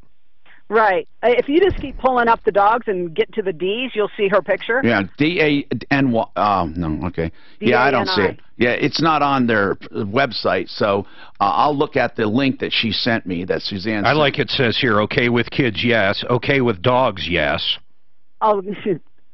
See, it's not on their website. If you go to their website, you won't find the dog. Yes, you do. Well, no, That's how I found the link, Tom. Okay, Yeah. the link you sent me is not their website. The link you sent me is called Pet Well, Established. when you click on the adoption link on their website, that's what you get for information. Okay. Yeah. Because Danny is spelled D-A-N-I or Y. Right. Well, go on their go on their website and look for it, because I just found. Hold on, I just found. Okay, there it is. I just found it on there. Yeah. Okay, but it's not. Okay, so wow. And then she's so cute, Tom. I know. Hold on, I just found it. But, oh my You're God, right. They must. I thing. wonder if they own this. Anyway, this is the bottom line. They're saying that meet Danny, an adorable 2-year-old Plothound mix. She acts much younger. Does it say she gets what? She gets along great with other dogs. Yeah, like if she likes eating them. Yeah, no kidding. She would love a playmate. She would love a playmate to eat. Now, why would they? No, seriously. If they know this, why would they do this? That's what I mean. This Maybe is that's illegal, generic. She likes to jump on people, especially for the juggler. Exactly. No, this dog attached to my lab's face. I mean, it was awful. It was a brutal, vicious attack. Such a sweet dog. She looks sweet, but yeah, if you would have seen... No, I'm reading such a sweet dog. Wow, as long as you keep her needs met. I don't know what's going on here. We need to call them. I want to call them because we're hearing a really, really horrific story here, and then we're seeing this dog being put up, and it could have heartworm. In fact, it probably does have heartworm. It doesn't mention here, you know, heartworm, no extra charge. It doesn't have anything like that. So let's call Two Blondes Rescue and find out what's going on. I mean, people in the rescue business are usually in it for their heart, right? I mean, come on. Why would you get involved in that and not have, you know, the best intentions? That just doesn't make sense to me. Oh, Shawnee, thank you for calling us about this. We're going to go on. Anthony, what's going on? Anthony! Anthony! Hey, Barrow, I'm coming to you because this is very important. You're buying a car. Yes. Today. Yes. Where? Burke and Cotter. Burke and Cotter, not terrible people. Not terrible. We don't get a lot of complaints about them, and I shouldn't say not terrible. We've not really gotten a lot of serious complaints about them. The few that we got that were taken care of. But Anthony, it doesn't matter. What matters is the unit you're buying, and please, you got to get it checked out, no matter what. It's already done. Where'd you get it checked out? Parker Automotive. Okay, so you literally took it to a place to get checked. Yes. Good. So, what can I do for what are you buying, by the way?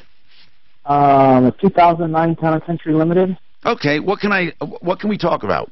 Well, I sent over their warranty, and I have the same feelings about warranties as you do, but they said that, you know, theirs is different. No, it isn't. I'm telling you it isn't, because they don't write it. Don't buy a warranty on a used car, period. Okay. Anthony, listen, you're not going to get another answer out of me because how many miles on this? 92. Yeah. How much do they want for it? Like 10. What? 10. 10,000 miles? No, $10,000 for 92,000 miles. No, I'm asking 92,000. I'm sorry. Oh. How much do they want for the warranty? For the warranty, $1,795. Okay. That's a lot of miles on that minivan, too, yeah, man. It's a lot of miles, but listen, you're going to have problems with the minivan, even if you had it checked out. But do they say it's in really good condition? Well, yeah, it checked out really well, actually. Has a timing belt been done? No, I didn't ask that. Well, if it's not in the maintenance records, don't assume it was. Right, right. I mean, that's something that you have to spend money on immediately, but your extended warranty won't cover that.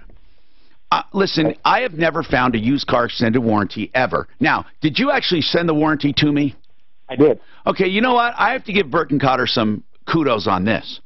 That they literally, I want to stop saying literally because I say it too much, but, and the reason I bring it up is because then I won't say it. The reason, if they gave it to you ahead of time to read, well, that's good. A lot of people don't like you examining stuff. In fact, they gave you the whole deal to go examine, so that tells me something good. That doesn't tell me I'd buy the warranty, but let me look at it, okay, and see if I would buy it. 303-713-TALK. Oh, man, he faxed it. Let me go get it. Tom, 1 minute, Aurora Ortho 60 spot. Sponsored by Farmers Insurance. Crashes and closures to watch out for. Westbound I-76 remains closed at Sable. Given the series crash involving hazmat, there hasn't been a time when they'll have that cleaned up and cleared out of the way. Oh, shit. What do you mean? It's not actually filed, the provisional? It's not filed. Everything's done on it. Well, we can't really talk about it either. It should be reopening around. I thought you said when we were talking about it. Yeah, I was trying to get it done. And I just had a little trouble with the 20 borders. seconds, Aurora Ortho 60 spot. What has to be done still? Man, people are such, I hear Suzanne talking to the dog lady. She had that dog 8 months. Hold on. Being an airborne car. Did she not say she only had like a day or Hold on. something? Okay, Mike's going on. If you want a straight, beautiful smile, so many people do. Okay, you got conventional orthodontics, 6 years. Okay, you can get it done a little quicker, and it's about 6, 7, 8,000, maybe more. Some spend 9 or 10. If you want cosmetic dentistry, veneers, just for the front grill, you're talking at least 15 to 20,000 or more. And then for the whole mouth restoration, 50 to 60,000. But listen to this one. Aurora Orthodontics and TMJ not only will give you a straight, beautiful smile, they do it by widening the palate. Even if you're an adult, they do it by wearing mouthpieces, and they do it by Invisalign braces at the end. Your jaw is aligned, so sleep apnea and TMJ goes away, plus you get straight, beautiful teeth.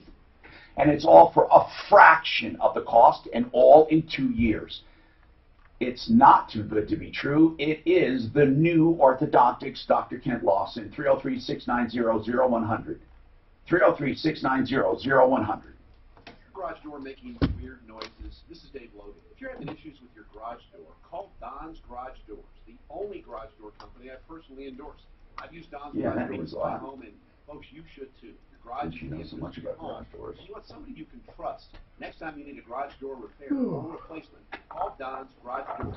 Well, they really, they didn't send the whole thing. Here, you want to see what he sent? There's your warranty. People are asking, Tom, where do you get BioT? We'll take care of it. There's nothing here. That's what I mean. It's, you know, it's the win-win warranty. But estrogen and some Does it have cost on it? They do other age. Yeah, win-win. The dealer wins and the warranty company wins. Microneedling, Juvederm, Botox, Kybella, Revitalize Health. And the important thing about the Hormone Bros is they do everything by blood testing. 720-361. We need to see the actual. All we care about is the exclusions. I mean, tell them just send the exclusions. There's nothing on that. You don't have to ask me anymore where to go. Go to Revitalize. There's one thing on there that's interesting. See that? Cannot be canceled. It's just like, what's his name up there? HormoneBros.com. Revitalized Health. HormoneBros.com or And there's a, listen, I can't see that amount of the cap of repair. It's only for a high amount. An inspection will take place by the salesperson.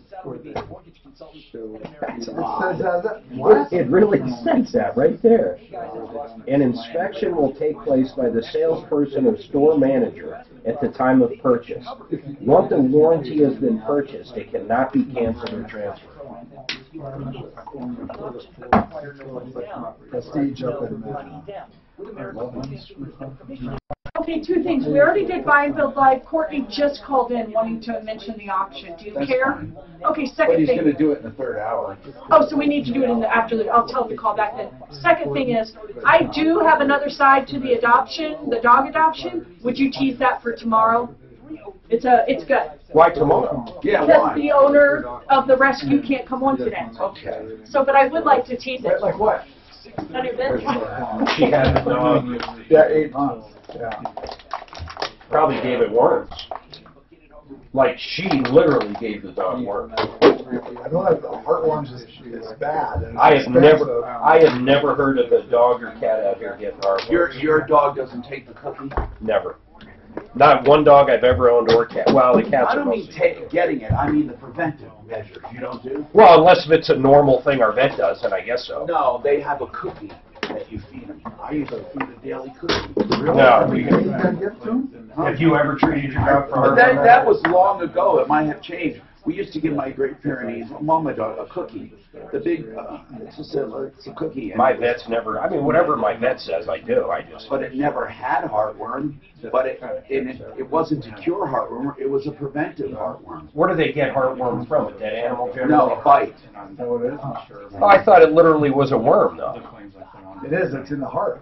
Yeah, I know, but you're not going to get a worm from a bite. I thought you did.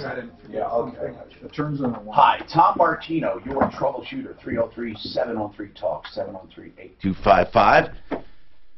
Solving problems, answering questions, taking complaints, making your life a little easier. Listen, Anthony did not send us a warranty. He sent us a brochure, and it has nothing to do with the contract or the warranty. So That's the warranty. no, it can't be because there's a... Okay.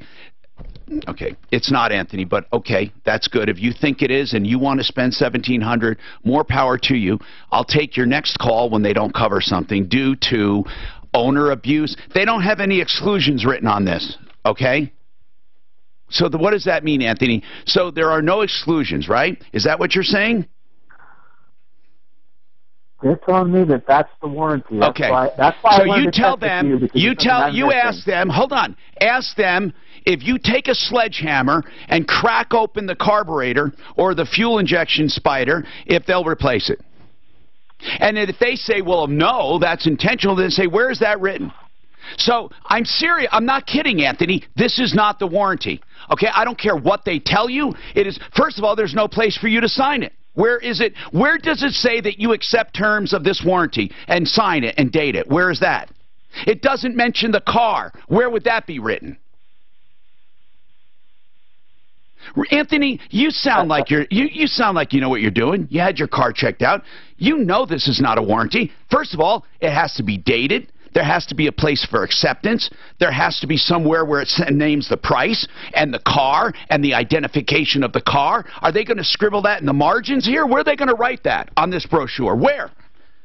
Somewhere in the exclusions, you're going to see one that says pre-existing conditions. I'm not trying to give you a hard time, Anthony, but at such time that you see the actual contract, let me see it. I swear to you, this is not a contract. 303-713-TALK. There is another side to the story on this rescue. Shawnee called and says she rescued a plot hound. Paid $240, had it, got in a fight with another dog or attacked another dog, was a vicious dog, plus it had heartworm. And she said it's being readopted, and she made it sound like it was being readopted the next day with heartworm and also not disclosing it's vicious. Well, that's for sure. It didn't disclose anything about the fights and the viciousness and nothing about the heartworm. But that was 8 months ago or more. That's what Mark found out. Mark talked to them. And Suzanne says she has even more that we'll talk about. Suzanne talked to him. I didn't talk to him at all.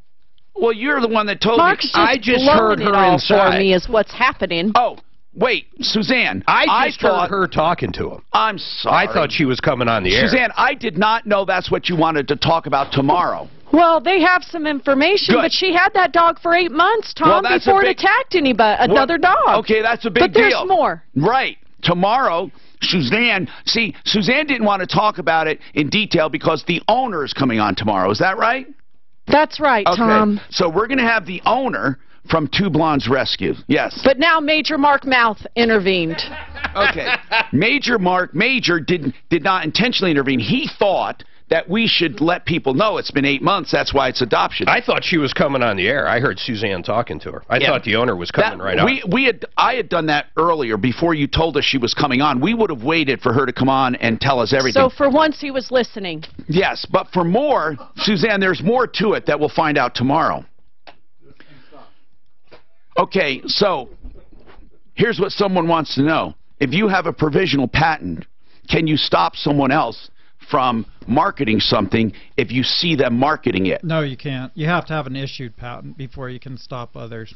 All you can do with the provisional is, patent pending status. So you put people on notice that, hey, I may get a patent issued, and then I'll come after you. So if somebody went first to market, let's say there was no patent on this, and somebody didn't care about a patent, they just started selling it. Yeah, that happens sometimes. Like, they'll set up these shops in the mall during Christmas. And so now they're selling a product, and you're in line for a provisional. And then they go out of business, and they disappear. But what if they keep selling it?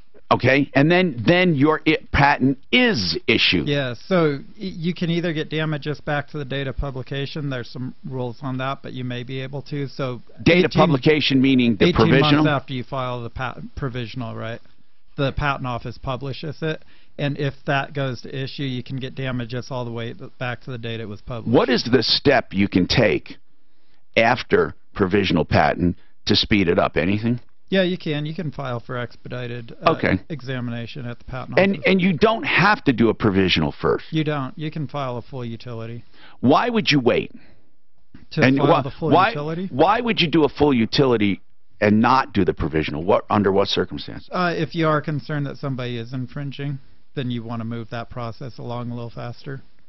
So the primary reason for a provisional is to what? Oh, there's a lot of reasons for the provisional. Give me some. Because it's a lot less expensive. You're talking $1,500 instead of over $5,000. It gives you a year patent pending status that you can go out, you can market the invention, you can seek investment, you can see if this product's really going to go somewhere or not before you invest too much in the regular patent application. What if a provisional runs out? In that 12 months. Hopefully you've done your research during that 12 If you're not months. ready to get a patent and it runs out, what happens? Yeah, I mean, you have to file within that year. You just lose the right. Do you lose the right totally? Yeah, you lose right. So that patent, the provisional, automatically abandons 12 months after Can you then file for a regular patent, let's say 16 months later? No, it has to be within 12 months. Otherwise, is it public domain forever? So you can go renew. You don't really renew. You file a new provisional or full utility. You don't get that original filing date. So if anybody came along in the meantime... I get it. It just gives you a new date. And if you disclosed it more than a year ago, then it's in the public domain, and then it's too late. So if anyone disclosed a product more than a year ago... then it's out in the public domain. Then no one can ever patent it. Right, public domain. But there are so many people that talk about products for years before they go to patent. No, they can't. Not publicly. You can talk about it under NDA, but not more than a year before you file. But wouldn't someone have to claim it? In other words, if I had a product I've been bragging about. Yeah, and I even mentioned, hold on, I mentioned it on my show, but I never told you that, and I filed for a patent. Unless someone says I disclosed it, how would anyone ever know it? You're required to tell the patent. What if I lie? And what I'm saying is this. You can lie. No, I'm serious.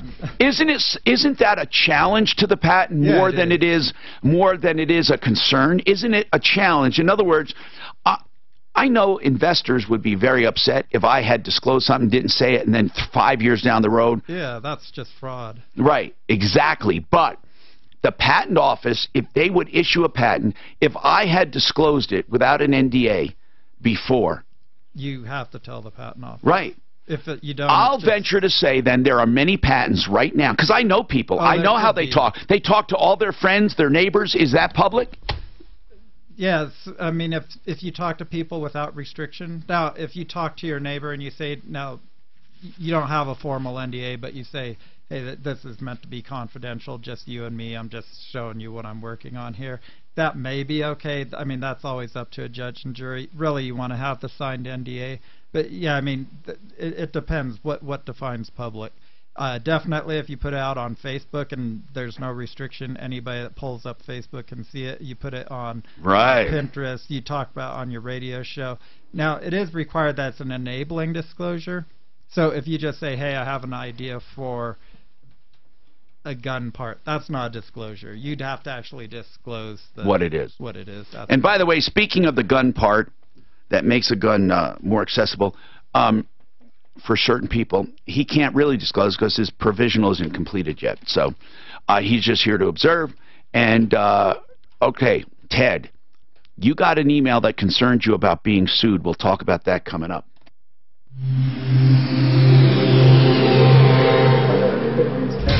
Sponsored by PayPal. You paid it through PayPal, and then paid what through PayPal?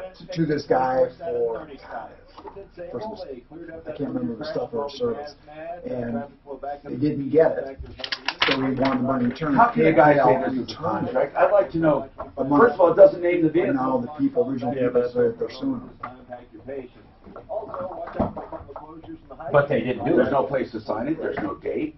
No, that's just it's not a warranty. That's not a warranty.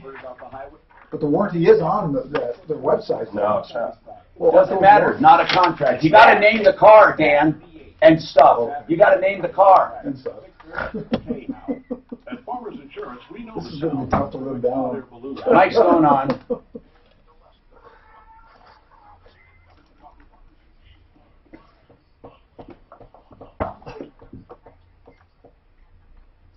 I've been telling you about Fix-It 24/7, the $39 people for that amazing furnace check and clean, a full cleaning. They disassemble it to the extent they can. And then, of course, they do the same for air conditioning for $39. And those should cost over $200. But here's the deal. They're doing both, the furnace and the AC together, for just $68. Now, you can still get just the AC if you want for $39, but they're doing both for $68. It's a great value. They will both work together. Do it. FixMyHome.com, 720-526-3939. If you saved a lot of 401ks and other accounts, taxes could be your biggest retirement expense. Hi, I'm Linda Gardner, host of Your Money, Your Retirement. 40% of Americans make less than $15 an hour. When we put together your comprehensive retirement plan, That's a lot of kids, too, I bet. I don't know. Guys, Mike's going on in now.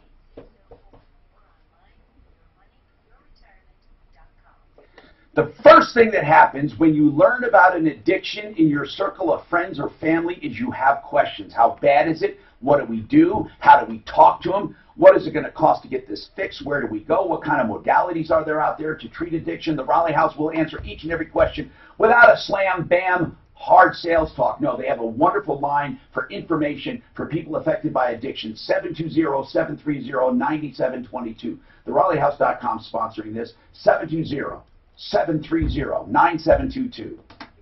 You know what to do. hey, I'm going to rip this thing. And then it says 70,000 diaper opioids. If you don't make the call, you don't do the follow-up.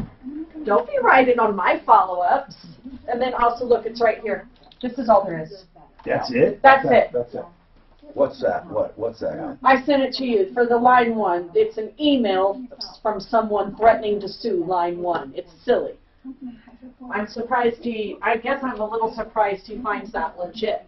Well, he doesn't. He just wants to know what he should do. Oh, I thought he knew it was legit. I thought he thought it was a legit. Well, he doesn't know. You see that? This is all there is. Mr. No. Well, he'll tell you about the PayPal thing. I didn't know PayPal actually would give money back. I thought that was pretty tough to get. That's DPLIVER 84888. Messaging keywords may apply up to 5 messages a month. TNC and privacy policy found at purple.com/TNC. These dogs were. This is a family chiropractic. This is interesting. Dr. Mike Hederscheit. Hey Tom, my neighbor's got a Great Pyrenees. Did you like them? I love them. Do they really protect your horses? Is that why you got them? They're pretty good protectors, but they're not aggressive. They're wonderful spirits. They're big, happy, lovely dogs. Are they noisy? Oh, because that's when you look it up. They said they got a big howl. Oh, they do if they bark, right? Okay. But they don't bark at everything. They're just very secure, big, friendly dogs. They're big, right? Oh God, they're beautiful dogs. But they're big. Yeah, they shed like hell. Now you can get some that have looser lips and others that'll drool a lot more. That just depends on how the family line goes. They're just big, beautiful souls, though. I'm telling you, they'll just sit there and they want to be pet, and they want to sit next to you, and they lay across the front door, the door, wherever a door is. Like if you're in your bedroom, they'll lay across the door. And that is a thing from the sheepfold. They used to, two things, lay across the opening of a fold, or they would walk amongst sheep because they're white, and they wear this big collar, a one-way collar, so if a wolf went for their neck, it would get their teeth caught in the thing, and then they would shake and break the wolf's neck, and then they would shed it. If they shake it, the wolf will go flying off with a broken neck. And that's how one Pyrenees could take care of wolves. And it was disguised, so it would walk through the sheep. Used to be a cartoon like that. It looks like a sheep. I know this dog looks like a sheep. It's a puppy. Right now. It's so cute, isn't it? Yeah. It's got that short nose and big. It does have gray on it. No, it's pretty much all white. Big paws. So it's only. Oh, it's going to be a fucking huge dog. My dog was 160 pounds. No way! Yeah. How much would you feed it? Just dog food? Yeah. They're easy to take care of. And they regulate their diet with their activity. But, you know, it takes a commitment to own a big dog. I hate to see them placed in a family that doesn't take care of them. Really, it takes a commitment. You got to brush them and you got to exercise them. He's got long hair. Look at this one. It dresses up as a sheep. Pyrenees are very cute dogs. Pyrenees are almost exactly like the blacks in Finland, but only white. They have very much the same characteristics. Newfies are more of a water dog. Man, 160 pounds? Oh, I remember that dog. Your kids could ride it. Yeah. He didn't have kids. Not at the time. Damn, how long did he live? Well, 10. They say 8 to 10. I've had mine till 12 and 13 because I took extra good care and used the fish oils. Hi, I'm Tom Martino, 303-713-TALK, 713-8255. Ted, I have the email you received. Yes, sir. When did you get this email? Friday. And did you do business on PayPal? Yes. I wonder how they know that. Is it someone you did? Do you recognize the person it's from? Well, the thing is that I was directed to try to resolve my problem through PayPal first. What was the problem? What was the problem? Well, I signed up with a company to do this business opportunity. Okay, I get it. And they were cheating. Well, the mentor he wouldn't return my calls. Listen, I understand. It's one of these get-rich things, you know, we're going to consult you, we're going to be your business partner, whatever. Whatever it was, you didn't like it, and did they side with you? They did. They paid me my $450 back. That is wonderful. That's what PayPal is for. And they did the good job. Normally, I get complaints, and a lot of people don't realize this. If they pay for a credit card through PayPal, the credit card will not get involved because they say, you didn't pay the merchant, you paid PayPal, and PayPal paid the merchant, so you have to go through PayPal. So, everything so far sounds good. PayPal stuck up for you. Now, this company then emailed you and said they're going to sue you, right? Well, I can't figure out if it's the company because It doesn't matter. It doesn't matter. Somebody's threatening to sue you. Well, let me put it to you this way. Anyone can threaten to sue you. That's it. Hey, Ted, I'm going to sue you. See, I just threatened you. So it doesn't matter if I have a case or not. I can threaten you. Now, I can even file a lawsuit without any merit at any time. People can sue anyone for anything at any time. Whether it goes somewhere is another story. One thing I will tell people is you better answer it, because you don't ever want to get what do I want to say, a default judgment against you by not answering it and just having it go to the other side. So here's the deal. If you got this email, you have nothing to worry about until you get served. That's it. What do you care? Don't even bother reacting. They'll think you care. Okay. I mean, and then they're just going to, you know, keep you on the hook. Block the email. Yeah. What do you care? You don't care. Yeah, I didn't answer it. Yeah. I would say, who cares? And forget it. I wouldn't answer back saying, well, come get me, or I dare you. They'd have to sue them here. Well, yeah. Where are they going to sue you? When there is a diversity of parties, they can do a federal lawsuit. Federal court could be in there. If they have one in their area, could be a little inconvenience. You could always have it moved to this venue here in federal court. Hey, here's the deal. Why am I even talking about it? I doubt they'll ever come after you. What was the total transaction amount there, Ted? $450. And who was the consultant? Is this the one on the email? It says TW3 Consulting. TW3 Consulting is the actual business, but the way the business works is you pay the recruiter the money, which is who I ultimately went through PayPal to get my money back from. Okay. Well, I think you did the right thing by getting your money back, you know. So let me put it to you this way. I wouldn't worry about it at all. That's not legal advice. That's just practical advice. If you get served, then you got to go see an attorney. Lawrence, what's happening in your life, Lawrence? And once Lawrence done, we got open lines for the whole next hour, so you can call right in. So call right in now or wait for the news. Whatever you want to do, the next hour is completely open, 303-713-TALK. Lawrence, I'm going to... Now, you have a collection letter, right? Correct. Is it legit? Is it a debt that you owe? It's for my daughter. I was down her house doing plumbing last night, and they were out, and then they came and dropped it off for her. But is it for real? Is it something she recognizes as something she owes? Yeah, it's from CarePoint PC. All right, hold on, and we'll talk about that. That's medical stuff, health. They're very aggressive. Hang on, we'll talk about it. Did you know you don't have to go to... I'm shocked at that. $15 an hour. For what, Mark? 40% of Americans make less than $15 an hour. I don't know how true that is, or if it's like Dan said, that includes zeros. 0 to 18 as well.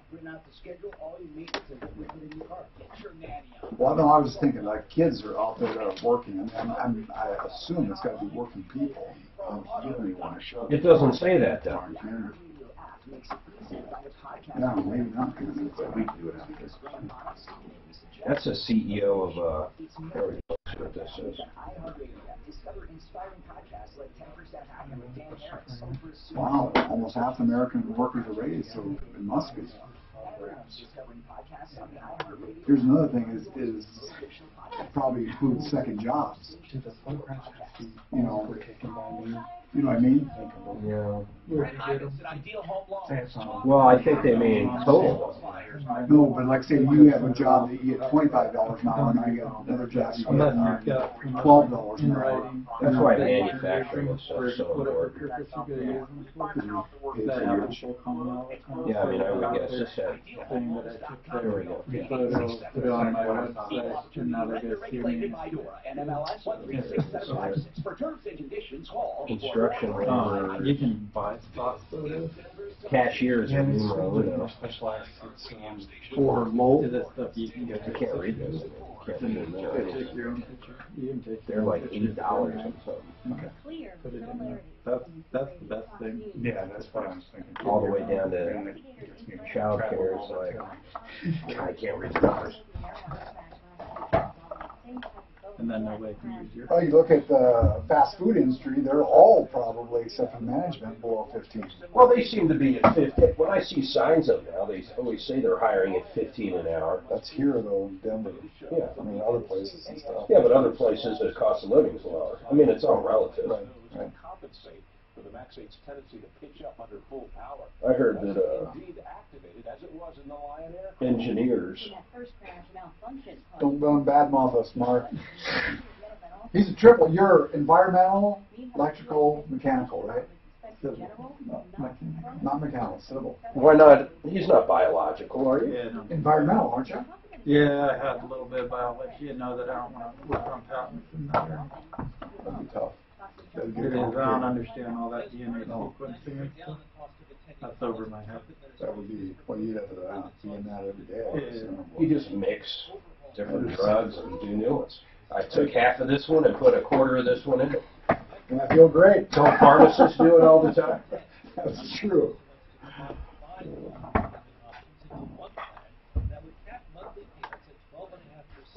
Is it interesting what you do? Yeah. I mean, you get to see this stuff, and it's like, do you ever say, "This ain't gonna play this out"? Yeah, a lot of the time. But I mean, I usually say. You don't say it like that? No, I mean, Great idea. no, really, I'll say something. A hamburger in the shape of a hot dog. Who would have thought? But sometimes I'll say. What do you call it? A ham dog? To make sure that there's a market. Dan asked him if he's ever. People come in with stupid shit. That was one? No, I just said that. Sometimes people come in with ideas that you seriously usually spend money on. Well, there's one guy on TV, I'm sure, at the letter probably on the cut and paste. Great idea! A man opened fire on a tram. Oh, this is like in Netherlands. Turkey. Killed Turkey 3 guy. people. Yeah. In Netherlands? Yeah. Oh, man, all those neutral Scandinavian countries, huh? Wow. That's sad. New Zealand, is that Scandinavian? No. New No, Zealand's they're next to Australia. Aren't they English? Oh, what the hell do I know? I mean, They said New Zealand actually has gun laws that are about as least restrictive Who's the as one? the U.S. Are they the ones that have the island all the prisoners go to? No, New Zealand, but New Zealand's right off. New Zealand is known as... No, one of them, they're literally, their jail is on an island. It is. No, but they said that Rikers Island. Yeah, Rikers. New Zealand is Rutgers. Not to be confused with Rutgers. 20 seconds. Partly sunny today with a high of 46. One of them they send you to an island. Period. End of story. Okay. 43. Wednesday, sunny with a high of 51. At Farmers Insurance, we know a roof can withstand a lot. Oh, Australia. One exception being an airborne car. Seen it, covered it. Talk to Farmers. We are Farmers. Bum, bum, bum, bum, bum. Art of Granite is the art of doing wonderful things for your kitchen by doing granite or other natural stone. They are a direct stone importer. They can also do cabinets for a small markup from the manufacturer. They're a premier designer, and I'll tell you, you'll love the way they do business. First of all, you get a price on the phone if you want. Just give them a call and describe what you have. Go to the website, find out more, artofgranite.net, or you can check them out on Facebook. It's facebook.com/artofgranite-golden. Listen, they do wholesale on all materials, but a small markup on cabinets only on the stone. Wholesale, whether you go through them directly or use their wholesale account, and then you go to the showroom for all the other stuff you need. They will have the job done in 1 to 4 weeks, depending on when you find them, and it will be a price you know up front. So shop right now on the phone, 303-386-5919, 303-386-5919. Denmark. Is it Denmark? If you're not a citizen there, so if you're a migrant or a foreign criminal, they drop you off on a fucking desert island or a deserted island. Right off Denmark? Yeah. Like, where's that? This was huge last year. This all came in last year. And they must have, is there a jail on there, or they just said, hey, you're on your own? They just throw them on this island. No. I'm telling you, that's what they do, man. Just like, what was that show? What's that show they go on? A tiny, hard-to-reach island that now holds stables and a crematory, a cremation place, for center research. And they have a ferry that just drops them off, man. So they just battle then? They're not their citizens. So no, but they just battle? They don't know. Lord of the Flies. Yeah, kind of like that. Put their food on the thing. Yeah. Foreigners who have been convicted of a crime, but who cannot be returned to their homes in other countries. That's what they should do. All those people went to fight in Syria. 17-acre island. But is there food and shelter? Is it like the naked and race, or where they? Yeah, drunk. Do they give them clothes or are they naked? Do they do women there too? Yeah, that's crazy.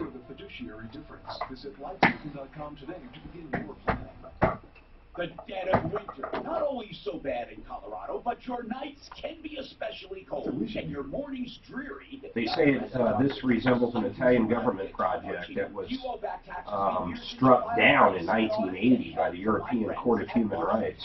Well, Denmark's in the European. Warm up with Ron and Jack Larson and their team of licensed tax. Asylum seekers with criminal records are not allowed to work in Denmark.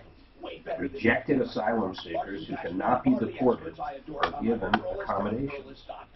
They understand life and taxes Well, don't they always cannot fit together prepare their own perfectly, meals, so they food won't and let you allowance, get the Larson tax relief. $1.20 a day. Problems behind you once and for all. Nothing to lose except stress and your winter blues. So it doesn't sound like they just drop them off. There must be. Well, here's the video. They showed the damn video. Look. This video. You know, this one right here. Watch. Ready? Watch. I'm not kidding. It's a cartoon. Watch.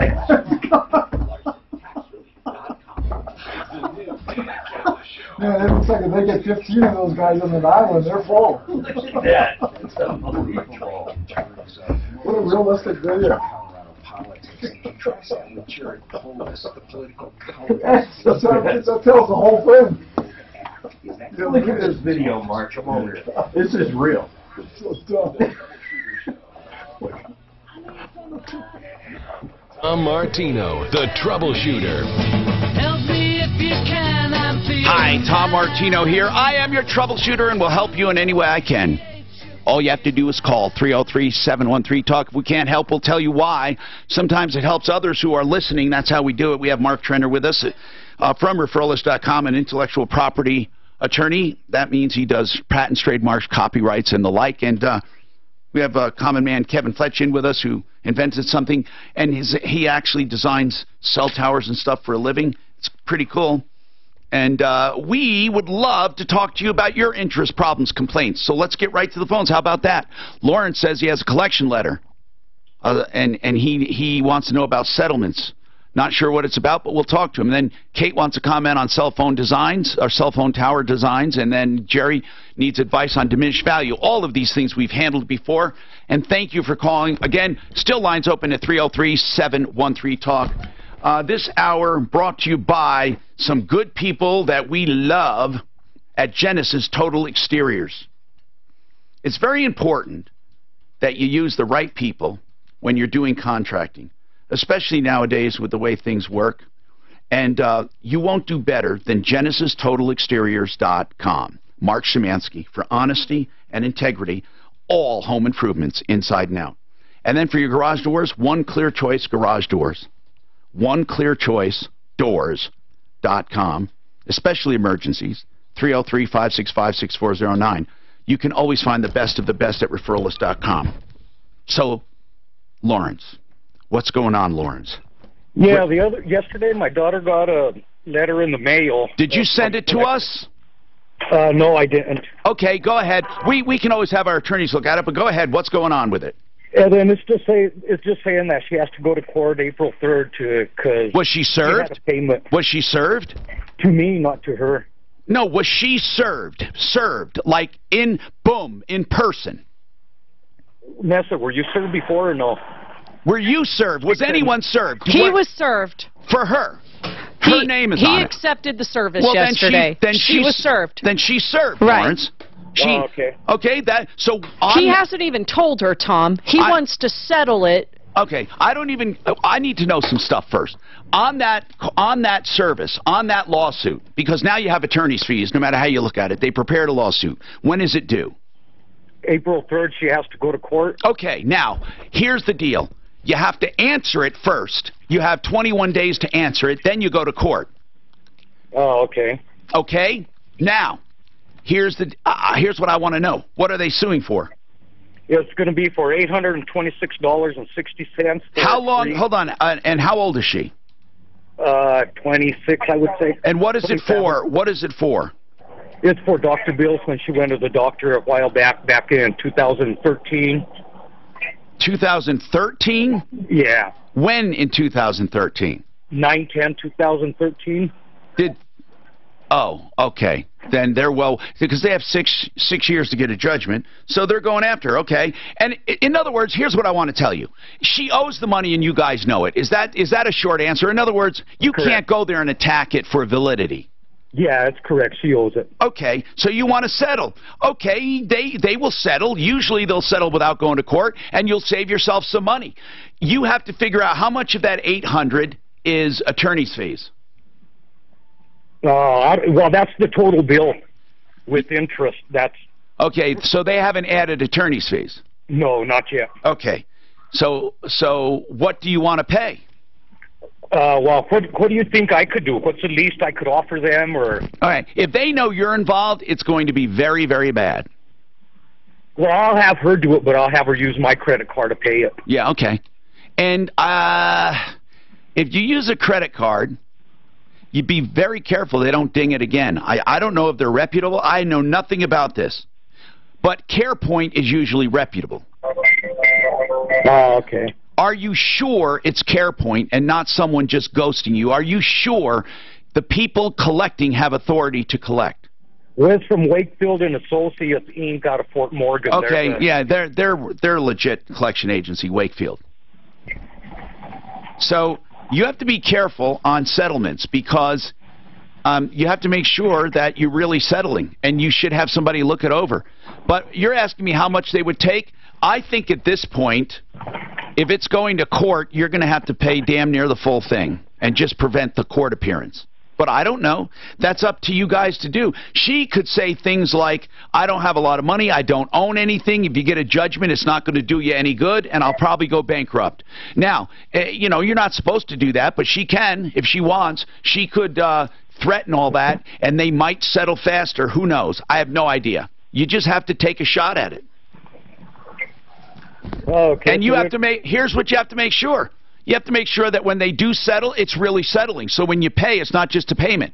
That the contract you get is truly a contract to settle. And that you leave no doors open for them to come back to you. Yeah, then do I get them signing something saying that, or? Of course you would. It has to be signed. It has to be a real contract. That's why you truly need an attorney, in my opinion. You should have an attorney look over any agreement you sign. Okay. Now, you can do it any way you want, okay? They're going to offer you something. I would not do it by just email unless it was a DocuSign. I would make sure it actually is once and for all payment in full to get it over with. I would do all of that, okay? We can have one of our attorneys look at stuff for you, okay? But they can't represent you unless you hire them, but we'll have them look at it for you if you actually get a settlement letter. But you have to have the lump sum to do it. So let us know what you come up with, and we'll have our guys look at it for you. Kate, you have a comment on cell towers. Go ahead, Kate. Oh, hi, Tom. Hi. Yes, there are some cool designs, and I was curious from your common man why we don't see more. For example, on I-25, there's a giant pine tree. There's, you know... I think they look silly. They don't look like pine. Do you think they actually look like stuff? I know, but the thing is, you could put that into the landscape. There's a lot of opposition to cell phone towers, and if they had more designs that were... Suzanne mentioned a windmill that she's seen. There are some cool things. Yeah, there are. One of the best ones I've seen is a clock tower. Yeah, that's a good example. And there are some that really, they look like they really look good. I mean, there's one, I don't know what you call it. It's like a big fir tree, but not a regular like Christmas type tree, but well, maybe it's just a tree, but it's a really, you can't tell. I love those kinds, but some of them look silly. They just have green branches sticking out. Right. And I think you have to blend them into the general landscape if you're going to use a tree theme. But it would just be much more appealing to people if they weren't these huge metal things. Some churches have used their steeples. Some have done cactus. Okay. Palm trees are popular. An American flag stand. Let's ask this guy what he's seen. What have you? Not this guy, but we'll call him Kevin. Kevin, what have you seen that's pretty creative? Well, the ones we work on, Tom, are they look very similar to streetlights. Oh. You know, like over the parking spots. And do they actually have a street light? Yes, some of them do. Okay, some do water towers. And near prisons, you can put them on the guard tower. I mean, not that prisoners care. But there are... have you ever thought of any cool ones? Well, when I was telling Suzanne, she mentioned a windmill, which I thought was a cool idea, too. Yes, it sure is. Now, do you mean a windmill, Suzanne, or do you mean a weather vane? Do you mean an actual windmill like in Holland? You know I'm blonde, Tom. Weather vane. What? Okay. It's right by our house there off Parker Road. Okay. No, some of them look really good. They really do. I love a clock tower. Now, you need more than the tower. You need those things that project, but they can be put within a structure because the structure itself won't block it if it's made of a certain material. Are you asked to come up with ideas for this, Kevin, or or do they have the idea and you simply make it doable? We have to follow the city's codes, and the city has certain rules and regulations on how something has to look. Okay. And they want it to blend in. 303-713-TALK. Some people have done a billboard where behind the billboard are the antenna things, you know, or sandwiched between two billboards. One billboard facing one way, one the other, and in between are all the mechanics. That's cool, huh? Now, do they require, they don't need to be, is there any part of it that needs to be in a building inside or a cement shack or what? No. No. All right, so, Jerry, you need advice on diminished value. Jerry, when was the accident? Oh, hey, good afternoon, Tom. Hey. Mark, you guys are awesome. I've been Thank listening to you way back with Father John. We've had a lot of experience with diminished value. When did the accident happen? I think it's probably about 3 weeks ago. It was my daughter's Jeep Wrangler. If it's a new car, the newer the better. If it's a used car, you almost never get it. What kind of a new car? It's a 2012 Sahara Unlimited. Okay, I think we'll talk about it, okay? But you almost, on a 6-year-old, a 7-year-old car, it's almost impossible, almost. So hold on. Sponsored by Farmers Insurance. How much? I mean, well, so there's a Jeep. Yeah, but it's depreciated. It's I think it has more to do with if the Carfax was screwed up beforehand. What do you mean by that?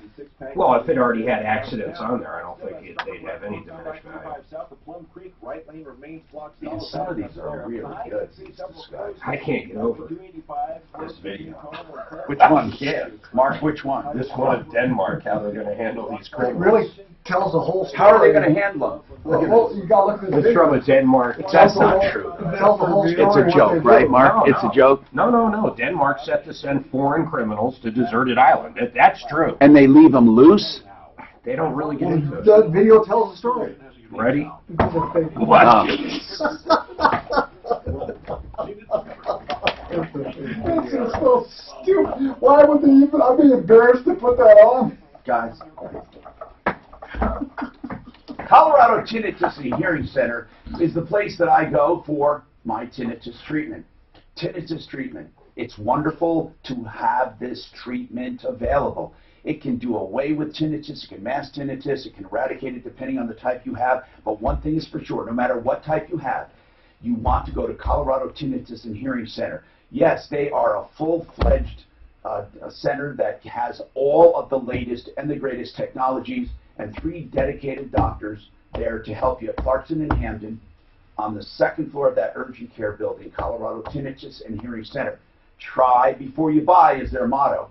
And loving confidential help, 303-534-0163. And of course, with a hearing loss as well, 303-534-0163. Colorado Tinnitus and Hearing Center.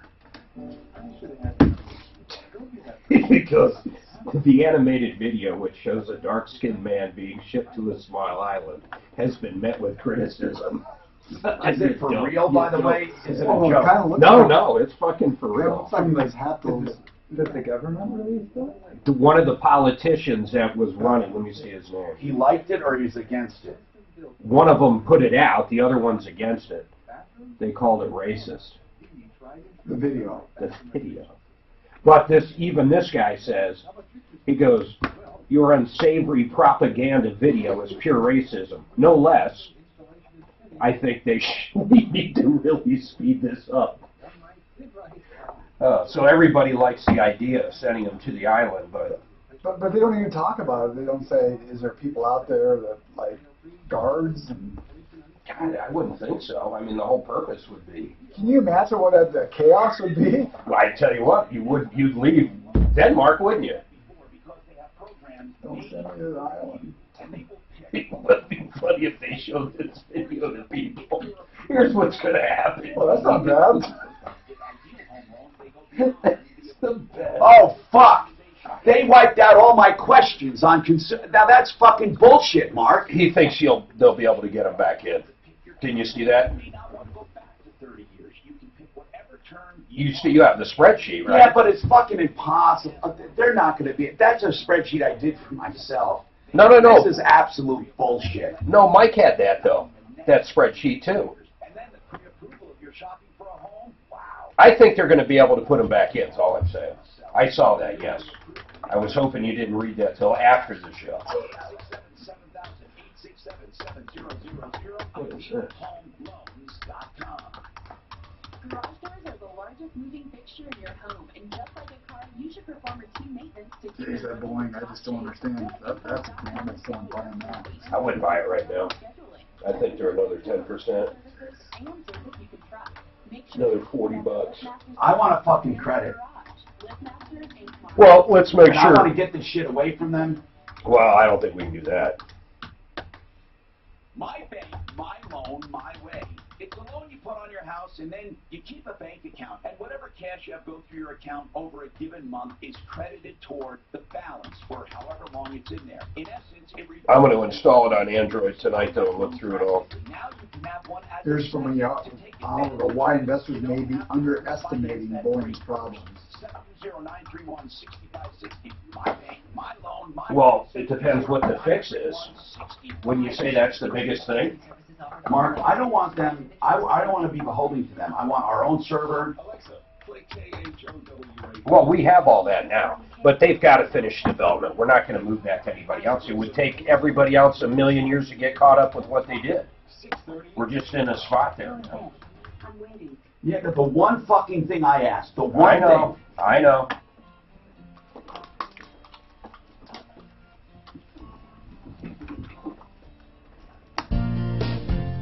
Tom Martino here, 303-713-TALK, 713-8255. Okay, so disclosure, I have an email. What do you mean by disclosure? You said if you disclose it publicly and it's been out there more than a year, it's public domain, no one could ever patent it, ever. And they say, I doubt that could be possible because there are millions of inventions and I'm sure people talked about them. So what are we talking about when it comes to disclosure? Diagrams, prototypes? Are we talking about just an idea? Just an enabling disclosure, not an What idea. is an enabling disclosure? Means that somebody could build it based on what you said? Exactly. So somebody that does that, like if you design cell phone towers and you have that expertise, he would be able to look at what was on your website and say, oh yeah, I know how to go build that. That would be an enabling disclosure if it's been. So I think that would be up for interpretation a lot because really, it seems to me like, yeah, it seems to me like to really disclose something to a point. If somebody comes to me and they say, I put this out there on my Facebook page, I say, okay, fine, let's just screenshot the Facebook page. And look at it and see how... Well, let's send it to the patent examiner. If the examiner signs off on it, you did your part, it's no longer fraud. The examiner didn't think it was an enabling disclosure. He still allowed the patent. Now the patent is even stronger. If you try and hide it, I always say be upfront with the patent office. Okay. If you try and hide it, it's going to be a problem. 303-713-TALK is our number. I'll give out his contact information before the end of the show. But Trenner, T-R-E-N-N-E-R, you can search on referralist.com. Now, Jerry, wants advice on diminished value. Diminished value is exactly what it says. Here's what it means. Under normal circumstances, what would the car sell for? And now, knowing it had the damage and then repaired, what would it sell for? And if there's a difference.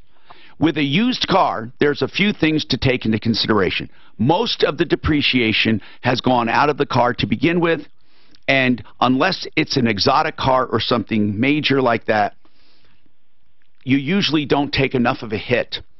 But, and especially, I should say, not but, and especially if it's ever had any damage before. So, have you had damages before?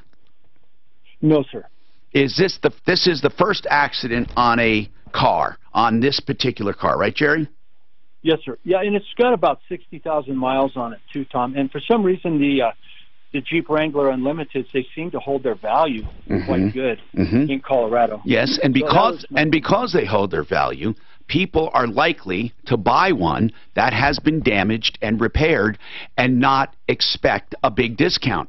What I'm saying is sometimes, for example, on a Mercedes that is used, I'm not talking about a new one, on a used Mercedes where people, it's a wannabe car, where people want one, they are happy to pay for that car if they can get it for a good price, and they're not going to hold that against you. I mean, all I'm saying is it depends on the car. You have to have an appraiser determine this. You have to say, okay, here is this car. What was it worth before the accident, and what is it worth now? Okay, do you have somebody you could recommend? No, do we have an appraiser? We do now. We have someone that does do it, yeah. They're not on the reefer list, but we have someone. Really? I think it's like $500. Okay. Now, so that's $500 to have that done. And you tell them exactly what you want. Now, if diminished value is worth going after, but remember this, you're not going to go after diminished value against your own company. So if your own company covered it, you probably, I've never seen one that lets you do it, but you've probably disclaimed it, waived that right in your contract. Also, in states where it's against the law, and also if the other party, well, not if the other party, it is the other party's insurance you'll be going after. So what's the other party's insurance? It's Geico, Tom. So they seem to be pretty good so far. Have you talked about diminished value? Yes, and a gentleman left me a message. I did not call him back because I wasn't quite sure. Just ask here's what you ask them. It doesn't matter. Just ask them, what do they require for diminished value? What do they want to see? I mean, you're definitely going to have some form of diminished value. Yeah. Whether or not they pay it is the question. Yeah. I mean, you may have diminished value, but I'd argue it on certain ages of cars with certain mileage. But, there are people who will say, oh, no, I'm not paying that much. No. It depends on how it's fixed. If it's and how bad was the damage? Was it a fender bender? How much damage are we talking about? No, there was no frame damage to it. How much actual damage, I'm asking? Where was the damage?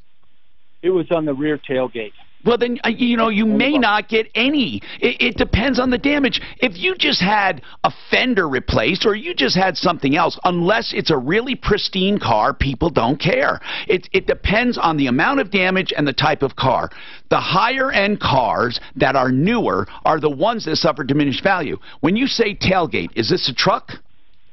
No, it's a Jeep Wrangler Unlimited. Okay, so when you say tailgate, explain. A quarter panel? No, it's when you push the button and it opens the back, and then the back window lifts up. It's the part where the tire is connected to on the back. Was it a rear-end collision? Yes, sir. At what speed? Oh, probably 20 miles an hour, but it messed up the truck pretty bad. And no frame damage, though? What was the dollar amount? Well, they just looked at it in a snowstorm and sent me a check, and I'm like, How much was the check? The check was for $900 and some. That was the initial one, but Landmark Auto Body is taking care of the rest. What do they say it's going to cost total? They're working on it right now, Tom. So I'm not sure. To be Give honest, me an idea. Is it going to be double, triple? I would say probably double, maybe triple at the most. So you're looking at $2,700 probably. What's the amount? What's the car worth right now if it wasn't in an accident? Oh, I'd say probably around 25 to 28. 25 because of the low mileage. Okay, so let's just say 25,000. and you had that much damage, $2,000, I don't think it'll be 20. I mean, if they said 900, I doubt it's going to go to. Well, maybe it will, 27. But here's the deal. Well, that's without replacing the tailgate, Tom. What do you mean without replacing it? Oh, they just sent me a check for the bumper and a little bit of paint, and the tailgate needed to be replaced also. So what did they say about the tailgate being replaced? Oh, Geico's taking care of it. Okay, okay. Yeah. Then I think if you have a tailgate replaced and that takes care of it, I don't think you're going to have diminished value. Okay? So don't worry. No, I'm not saying not to go after it. I'm telling you I wouldn't spend the $500, but you better do it if you want. Look at, man, it depends on the damage. If it's a tailgate, no frame damage, and they take an old tailgate off and put a new one on, I don't see diminished value. But if Carfax says major body damage, you could have an argument just because they say that. But you know, it's not. And that's what I was worried about. Well, you know, if it was reported to Carfax. It's always going to be reported to Carfax. I mean, I don't know of anybody that doesn't. You don't have to pay that $500. It doesn't have to be. Huh? He doesn't have to pay that $500. What you got to figure out is find that same exact vehicle that has a perfectly clean Carfax compared to yours. But I don't know how you're going to do that. It's very hard to do on a vehicle that's got that low a mileage. It's going to be hard finding one. Yeah, but also the remove and replace of a part takes away diminished value, if that makes sense. Yeah, but Carfax is just going to say accident reported. That's what sucks. Yeah, and then you can say to somebody, yeah, the tailgate was replaced. No frame damage. And you can show them the receipts. So you see, Jerry, it just depends on how much stomach you have for fighting. And the older the car, and remove and replace has less diminished value than fixing stuff. It's really weird. Diminished value is not set in stone. It's an art. And if you argue pretty well, you might turn out really great, whereas another guy won't get anything. And it depends on how much time and energy you want to put into it. Or how long is she going to keep the car? If she truly wants to keep it, there is no diminished value. I know in your mind there is, but especially on a 15-year car, I mean, that's what I'm getting at. If people are going to keep a car anyway, sure, there is a diminished value technically in the sky. We have more coming up. This is Denver's talk station, 630 KHOW, an iHeartRadio Most station with Rush of Kaminsky. these insurance companies now have a whole department that does the calculation. I don't know how the fuck these people can touch something with all that data and not preserve the data. That's what I don't understand. I'm not so sure they didn't. I don't know if we even know that yet. I think he just got the release and noticed the questions weren't there. Are both expected to hold interest rates steady at the conclusion of their meetings this week. And shares of General Motors are falling after the president ramped up his criticism of the automaker, its CEO, and a local labor leader in Ohio, and is calling for the company to reopen the Lordstown manufacturing plant.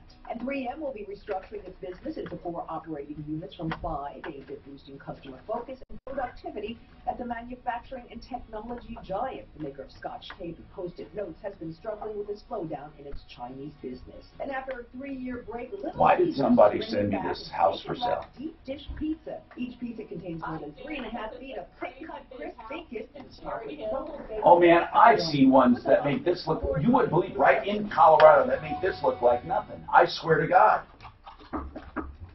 Hey, my friend's retail store was the victim of IoT password theft. No, I've seen one. Cyber criminals are taking over security cameras, payment systems, and other IoT devices by exploiting vulnerabilities. 9 million? They target us and our dispersed network. I would never spend ever in a million years more than $2 million. Crazy, that house is right down the street. I would never spend more than $2 million in this area. If I'm going to spend that much money, I go to a climate and, you know, neighborhood and, my God in heaven, what you could get. Why would you take Cherry Hills like a that's do-it-yourself millionaire? You know, that's I was driving down eastbound I-270. It's stop and go on the approach to Vasquez. Watch out for back. Cherry Hills is a wannabe community. Westbound I-70 slowing the elevated portion as well, so watch out for delays. There's that stubborn ramp northbound 225 to westbound I-70 as well. Rest of the drive in decent shape. South of town, northbound I-25 there, south of Plum Creek, a right lane crash as you back up to Larkspur, and up in the high country, westbound I-70 close to Loveland Pass, 20 seconds, Joe's there. Partly sunny today with a high near 46. Right now, mostly cloudy and 41. With your traffic and weather, I'm Pete Wagner, 630 KHOW. At Farmers Insurance, we know every windshield collision has a unique sound. Beetle, bird poop, drone. Seen it, covered it. Talk to Farmers. We are Farmers. Bum, bum, bum, bum, bum. 30 or 60. Joe Lazzara is a criminal defense attorney I hope you never need. I say that all the time, but unfortunately a lot of people do. You know, mostly we get calls about DUI. People try to calculate, what can I drink and get away with it? Or, you know, how long do I have to wait? These kinds of things are dangerous. They do have, you know, now handheld breathalyzers you can buy, but why not just get a designated driver or use Uber or Lyft? Call Joe if you're in trouble, okay? Sometimes you're falsely accused. Not often. Officers pretty much know intoxicated, but you can fight it, or you can negotiate it, or just to get through the system. No matter what, you need an attorney. Joe Lazzara, 303-429-6200. 303-429-6200. LazzaraLegal.com. That's Lazzara with 2 Z's and 1 R. LazzaraLegal.com. You can also find Joe Lazzara on my referral list at referrallist.com, 303-429-6200. Income is the outcome that matters in retirement.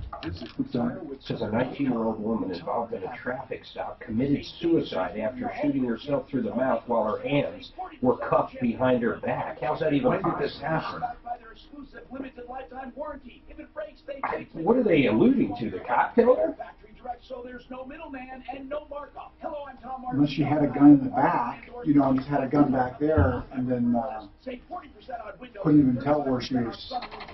Police said they handcuffed Wilson, and she had a gun and killed herself. No interest, no payments. Hurry, schedule your free in-home estimate. Carson reported they left Wilson handcuffed with her hands behind her back as they ran to catch the other person, the boyfriend. While unattended, police say she was able to grab a weapon out of the Lexus, hers, her body, and contort her body and shot herself through the mouth. So look, I couldn't do it. How could anybody do that? Yeah, like I say, just like this here, huh? Never. If I handcuffed you, gave you a squirt gun, you couldn't get a drink. No, you couldn't. I don't think so either. The medical examiner confirmed that she died of suicide. But friends and family continue to doubt. Friends and family should. Anybody reading this story? Consider it, especially if you want to postpone using your retirement savings or touching your Social Security, or if you want to live in your current home for years. And why would they shoot her in the mouth? I mean, the whole thing's weird. Does it say who? Well, that's the only thing she could do. Does it say unless she was hurt? Unless she was hurt. How do you handcuff someone with a gun on? Body cam footage. She got a gun out of the car. That may have answered questions is unavailable. Yeah, they're always unavailable. You know what? Maybe she was hurt. I mean, not this case, but in a case like this, if somebody wanted to cover up the fact that they beat the shit out of her or something, you shoot her. But why in the mouth? To make it look like suicide. Yeah, but when she's handcuffed like this, I mean, they must. Your brain would go, well, that's not going to look right. I mean, right? Unless they can move her hands. So they handcuffed her. As they're chasing the boyfriend, she runs back to her car, handcuffed, and grabs a gun that apparently the cops didn't find when they searched the vehicle. And then want to kill herself? And then wants to kill herself. For traffic stop. Well, they found meth. That's what I'm saying. They found meth and shit in the car, but they didn't find the gun until she ran back handcuffed and grabbed it. And why would they leave her alone? In the car? Yeah, you throw them in the car. Guess they were running after that. Man, that fucking case leaves a lot to be desired. And then the body cam Is that where'd that happen? Where? Not in Colorado, right? No. I'm sorry, I'm lying. Tom Martino here, 303-713-TALKS, 303-713-8255. We have all kinds of things to talk about. All you have to do is give us a call. We have a lot of time to get calls in, so let's do it right now, all right? Denver. Denver, your name is Denver. A question on Carfax? Go ahead. Yeah, what gives Carfax the right, and thanks for your show, Tom, I really enjoy it. What gives Carfax the right to get all this information? People cooperating. Just people cooperating. You don't have to. It's not required. If a body shop does work, they don't have to report it. No one has to report anything. They've decided, like credit reporting agencies, asking them or telling them not to report any damage to my car to Carfax. Yes, you could. Yes, you could. And if they agree to it, then you have them by contract. But they could say, if you said, I will only take it here if you do not report it to Carfax, you can do that. And you can make a deal with them. No. He's saying Carfax themselves. Well, of course not. I mean, Carfax is not going to give waivers to people. Then they'd be out of business. Carfax is going to say, now, I'll bet you that if a place reports to Carfax, like a body shop, there must be something in it for them. There's something that they're getting from Carfax that helps them, because I don't know why they wouldn't just make... For example, if I'm a customer and I say, I demand you do not report this to Carfax, it might violate their contract with Carfax. So, for example, if I go to a loan place and say, I'm not going to get this loan unless you promise never to report to the credit agency, they have contracts with credit agencies. Merchants have contracts with credit reporting agencies because they want to know credit of people. But I don't know what the deal is with Carfax. I don't know what it is. I just know in the beginning they're just like everyone else. They were listing information, they were going out and getting information, and then people started volunteering information. If you wanted to make a deal with a mechanic, you could. If you want to make a deal with a body shop, you can, if they're willing to do it. But I don't know what kind of contract they have with Carfax. Most body shops don't report to Carfax. It comes through the insurance or the police report. But I don't know of any laws saying they must cooperate. You know, it's all voluntary, Denver. But if I want to block my credit, I can go to Equifax and pretty much block access to much of my credit. You absolutely, positively cannot block credit if you want to get a loan or rent an apartment. You can block credit for looky-loos. Yes, you can. You can block it for looky-loos, but you cannot block it for when it counts. Carfax does not have to block your Carfax. It does not have to right now. Unless you get laws, unless you get a court precedent, credit reporting agencies do that for safety reasons, so people don't get ripped off and so people can't do a credit report on somebody who stole your identity. They've decided to do that to cut down on lawsuits. If Carfax wants to do that, they can. They can make Carfaxes available only at certain times, but they have chosen not to. Anyone can get a Carfax at any time on any vehicle.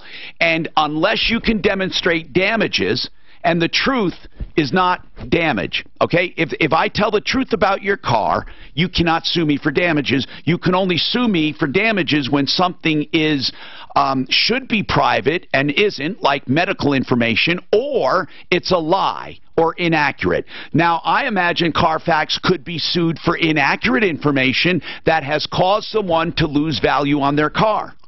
But no, you cannot go to Carfax and say, I do not want my vehicle's information disclosed.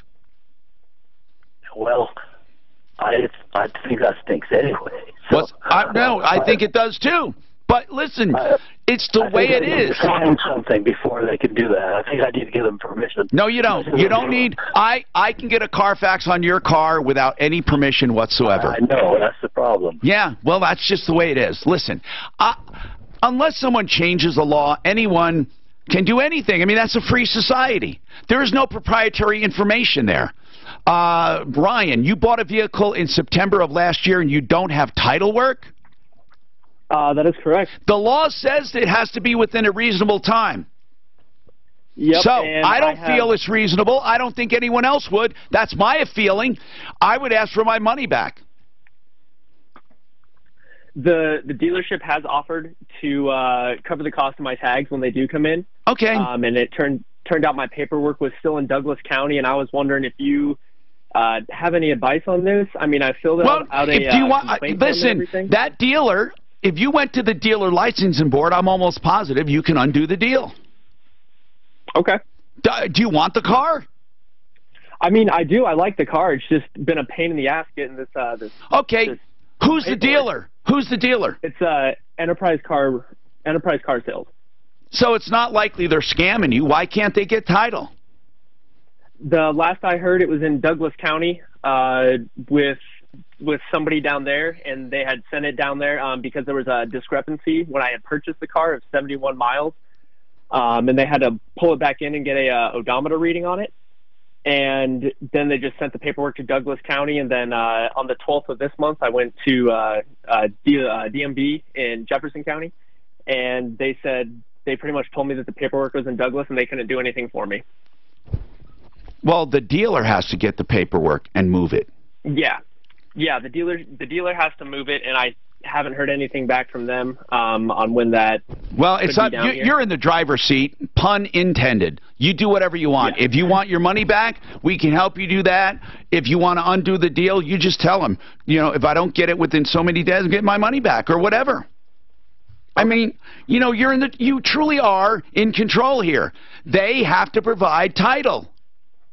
Yeah. You can even say, look, I'm going to go after you for damages. You'll get them shaken up. There's no reason why they can't send a runner down there to get the paperwork, and that's what you tell them. Okay. You want a runner to go down there, retrieve their paperwork, and take it where it's supposed to be, or you're going for a full refund plus damages. See what they say about it. See what they say about it. Sponsored by Farmers Insurance. We are farmers. Bum, ba, bum, bum, bum, bum. They usually buy their vehicles new and then sell them one time. There's not like a title to follow. Cleared out the way. Still residual backups. It should start to improve on the front end of that stretch. Also got a rolled over truck there of the spilled load. When you say it was again? 85 at September. Avenue. Watch out for backups there if you can. Just avoid that stretch. Got to crash off highway. Yeah, it's funny if you read the rule. It doesn't say like 30 days, 60 days, 90 days. But this is certainly not a reasonable time, in my opinion. Isn't that so weird? You got to wonder why they did it. Yeah, but the law talks a lot about reasonable. They do. And that's why they have juries, because they will tell you what reasonable is. They'll define reason for you. And it's different reasonable for different things. Well, yeah. And a less than perfect one.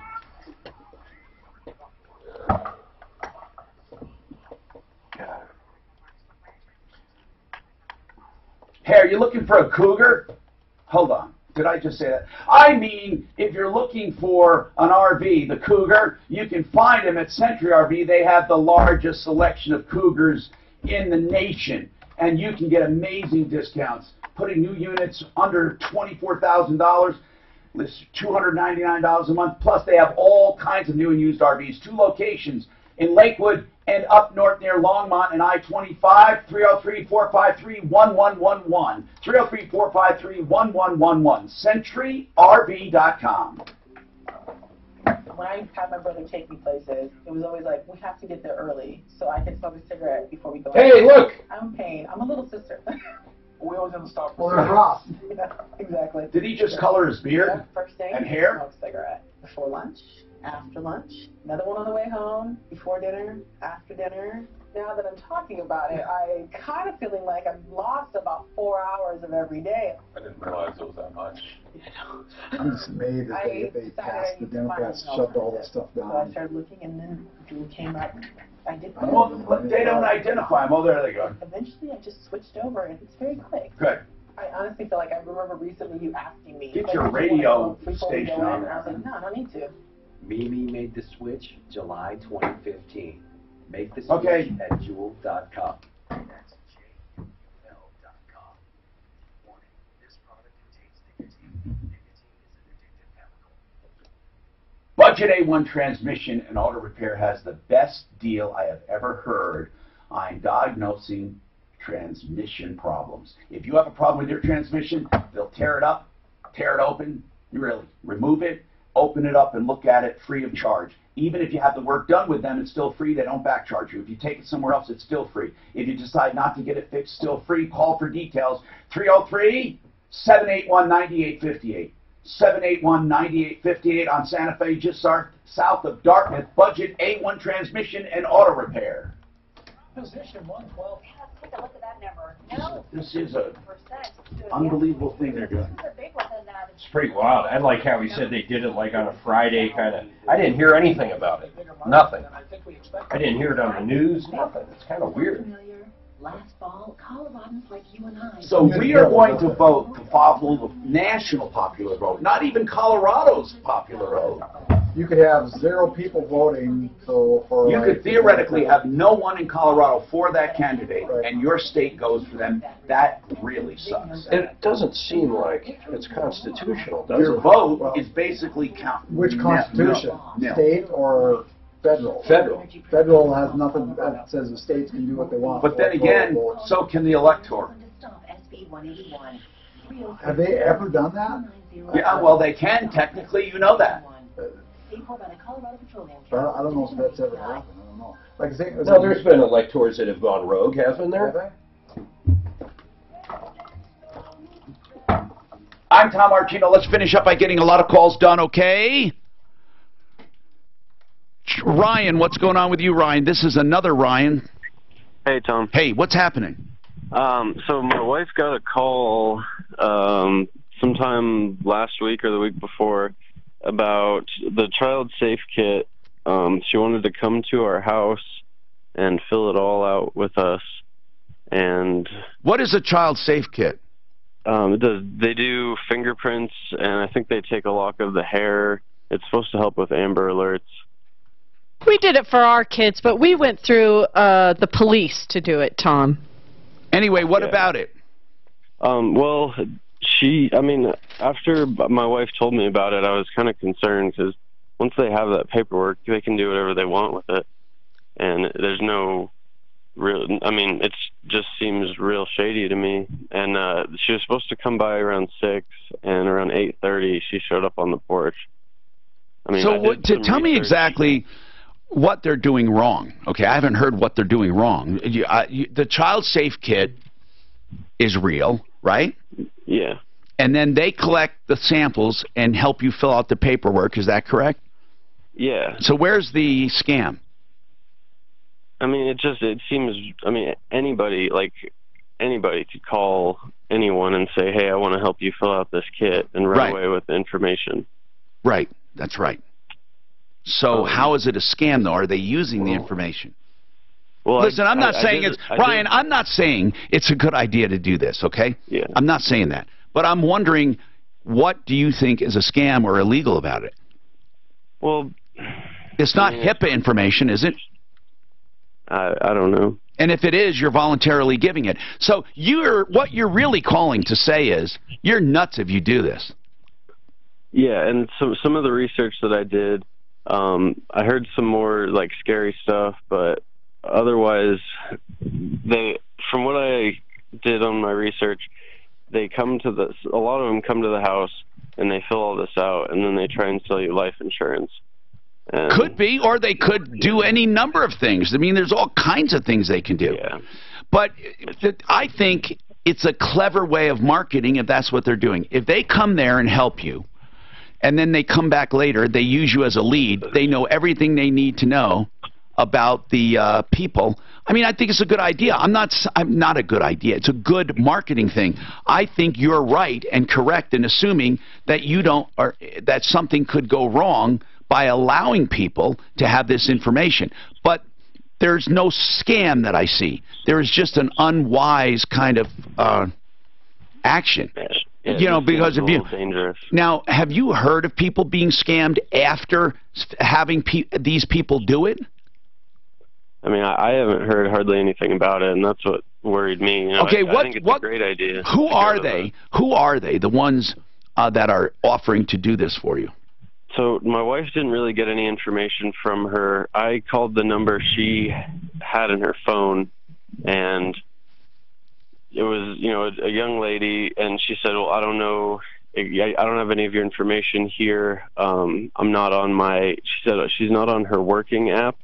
I guess it's some application she uses to run through. She probably runs a couple different businesses.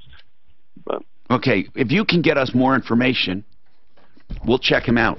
He's upset that people are offering to fill out this child safe kit or help him, you know, submit it. And they're getting a lot of information on your kid. I agree. Well, they're probably getting the DNA. Well, they are. That's part of the collection. That's everything, then. And are they submitting it? But what can someone do with your DNA, Mark? I mean, what can they do? You don't need that to start an identity. Track you down to a crime? I know, but what does that have to do with this company? This company, what is it? I mean, we are voluntarily giving everything to the government for safety. We are. We are voluntarily. What is this company? This company doesn't add a level. It's just a company doing it. It's already being done without them, the DNA and all of that. They're going to have a DNA bank on every child in America if you fill out one of these. You guys did it with your kids, right? What's going on with you, Mike? You need advice on a cell phone? Yeah. Hi, Tom. You know the good news? Here's the good news, Mike. All smartphones are pretty good right now. They really are. You just have to decide more than anything. First of all, what platform do you want? Well, I'm thinking Samsung. Like I mean, so you want the Android platform, and Samsung is an excellent phone, but so is HTC. I mean, there are a lot of good phones right now. That's the good part. You have to try the features, the ones you want. If you're paying cash, I'd buy an unlocked one directly from Samsung.com.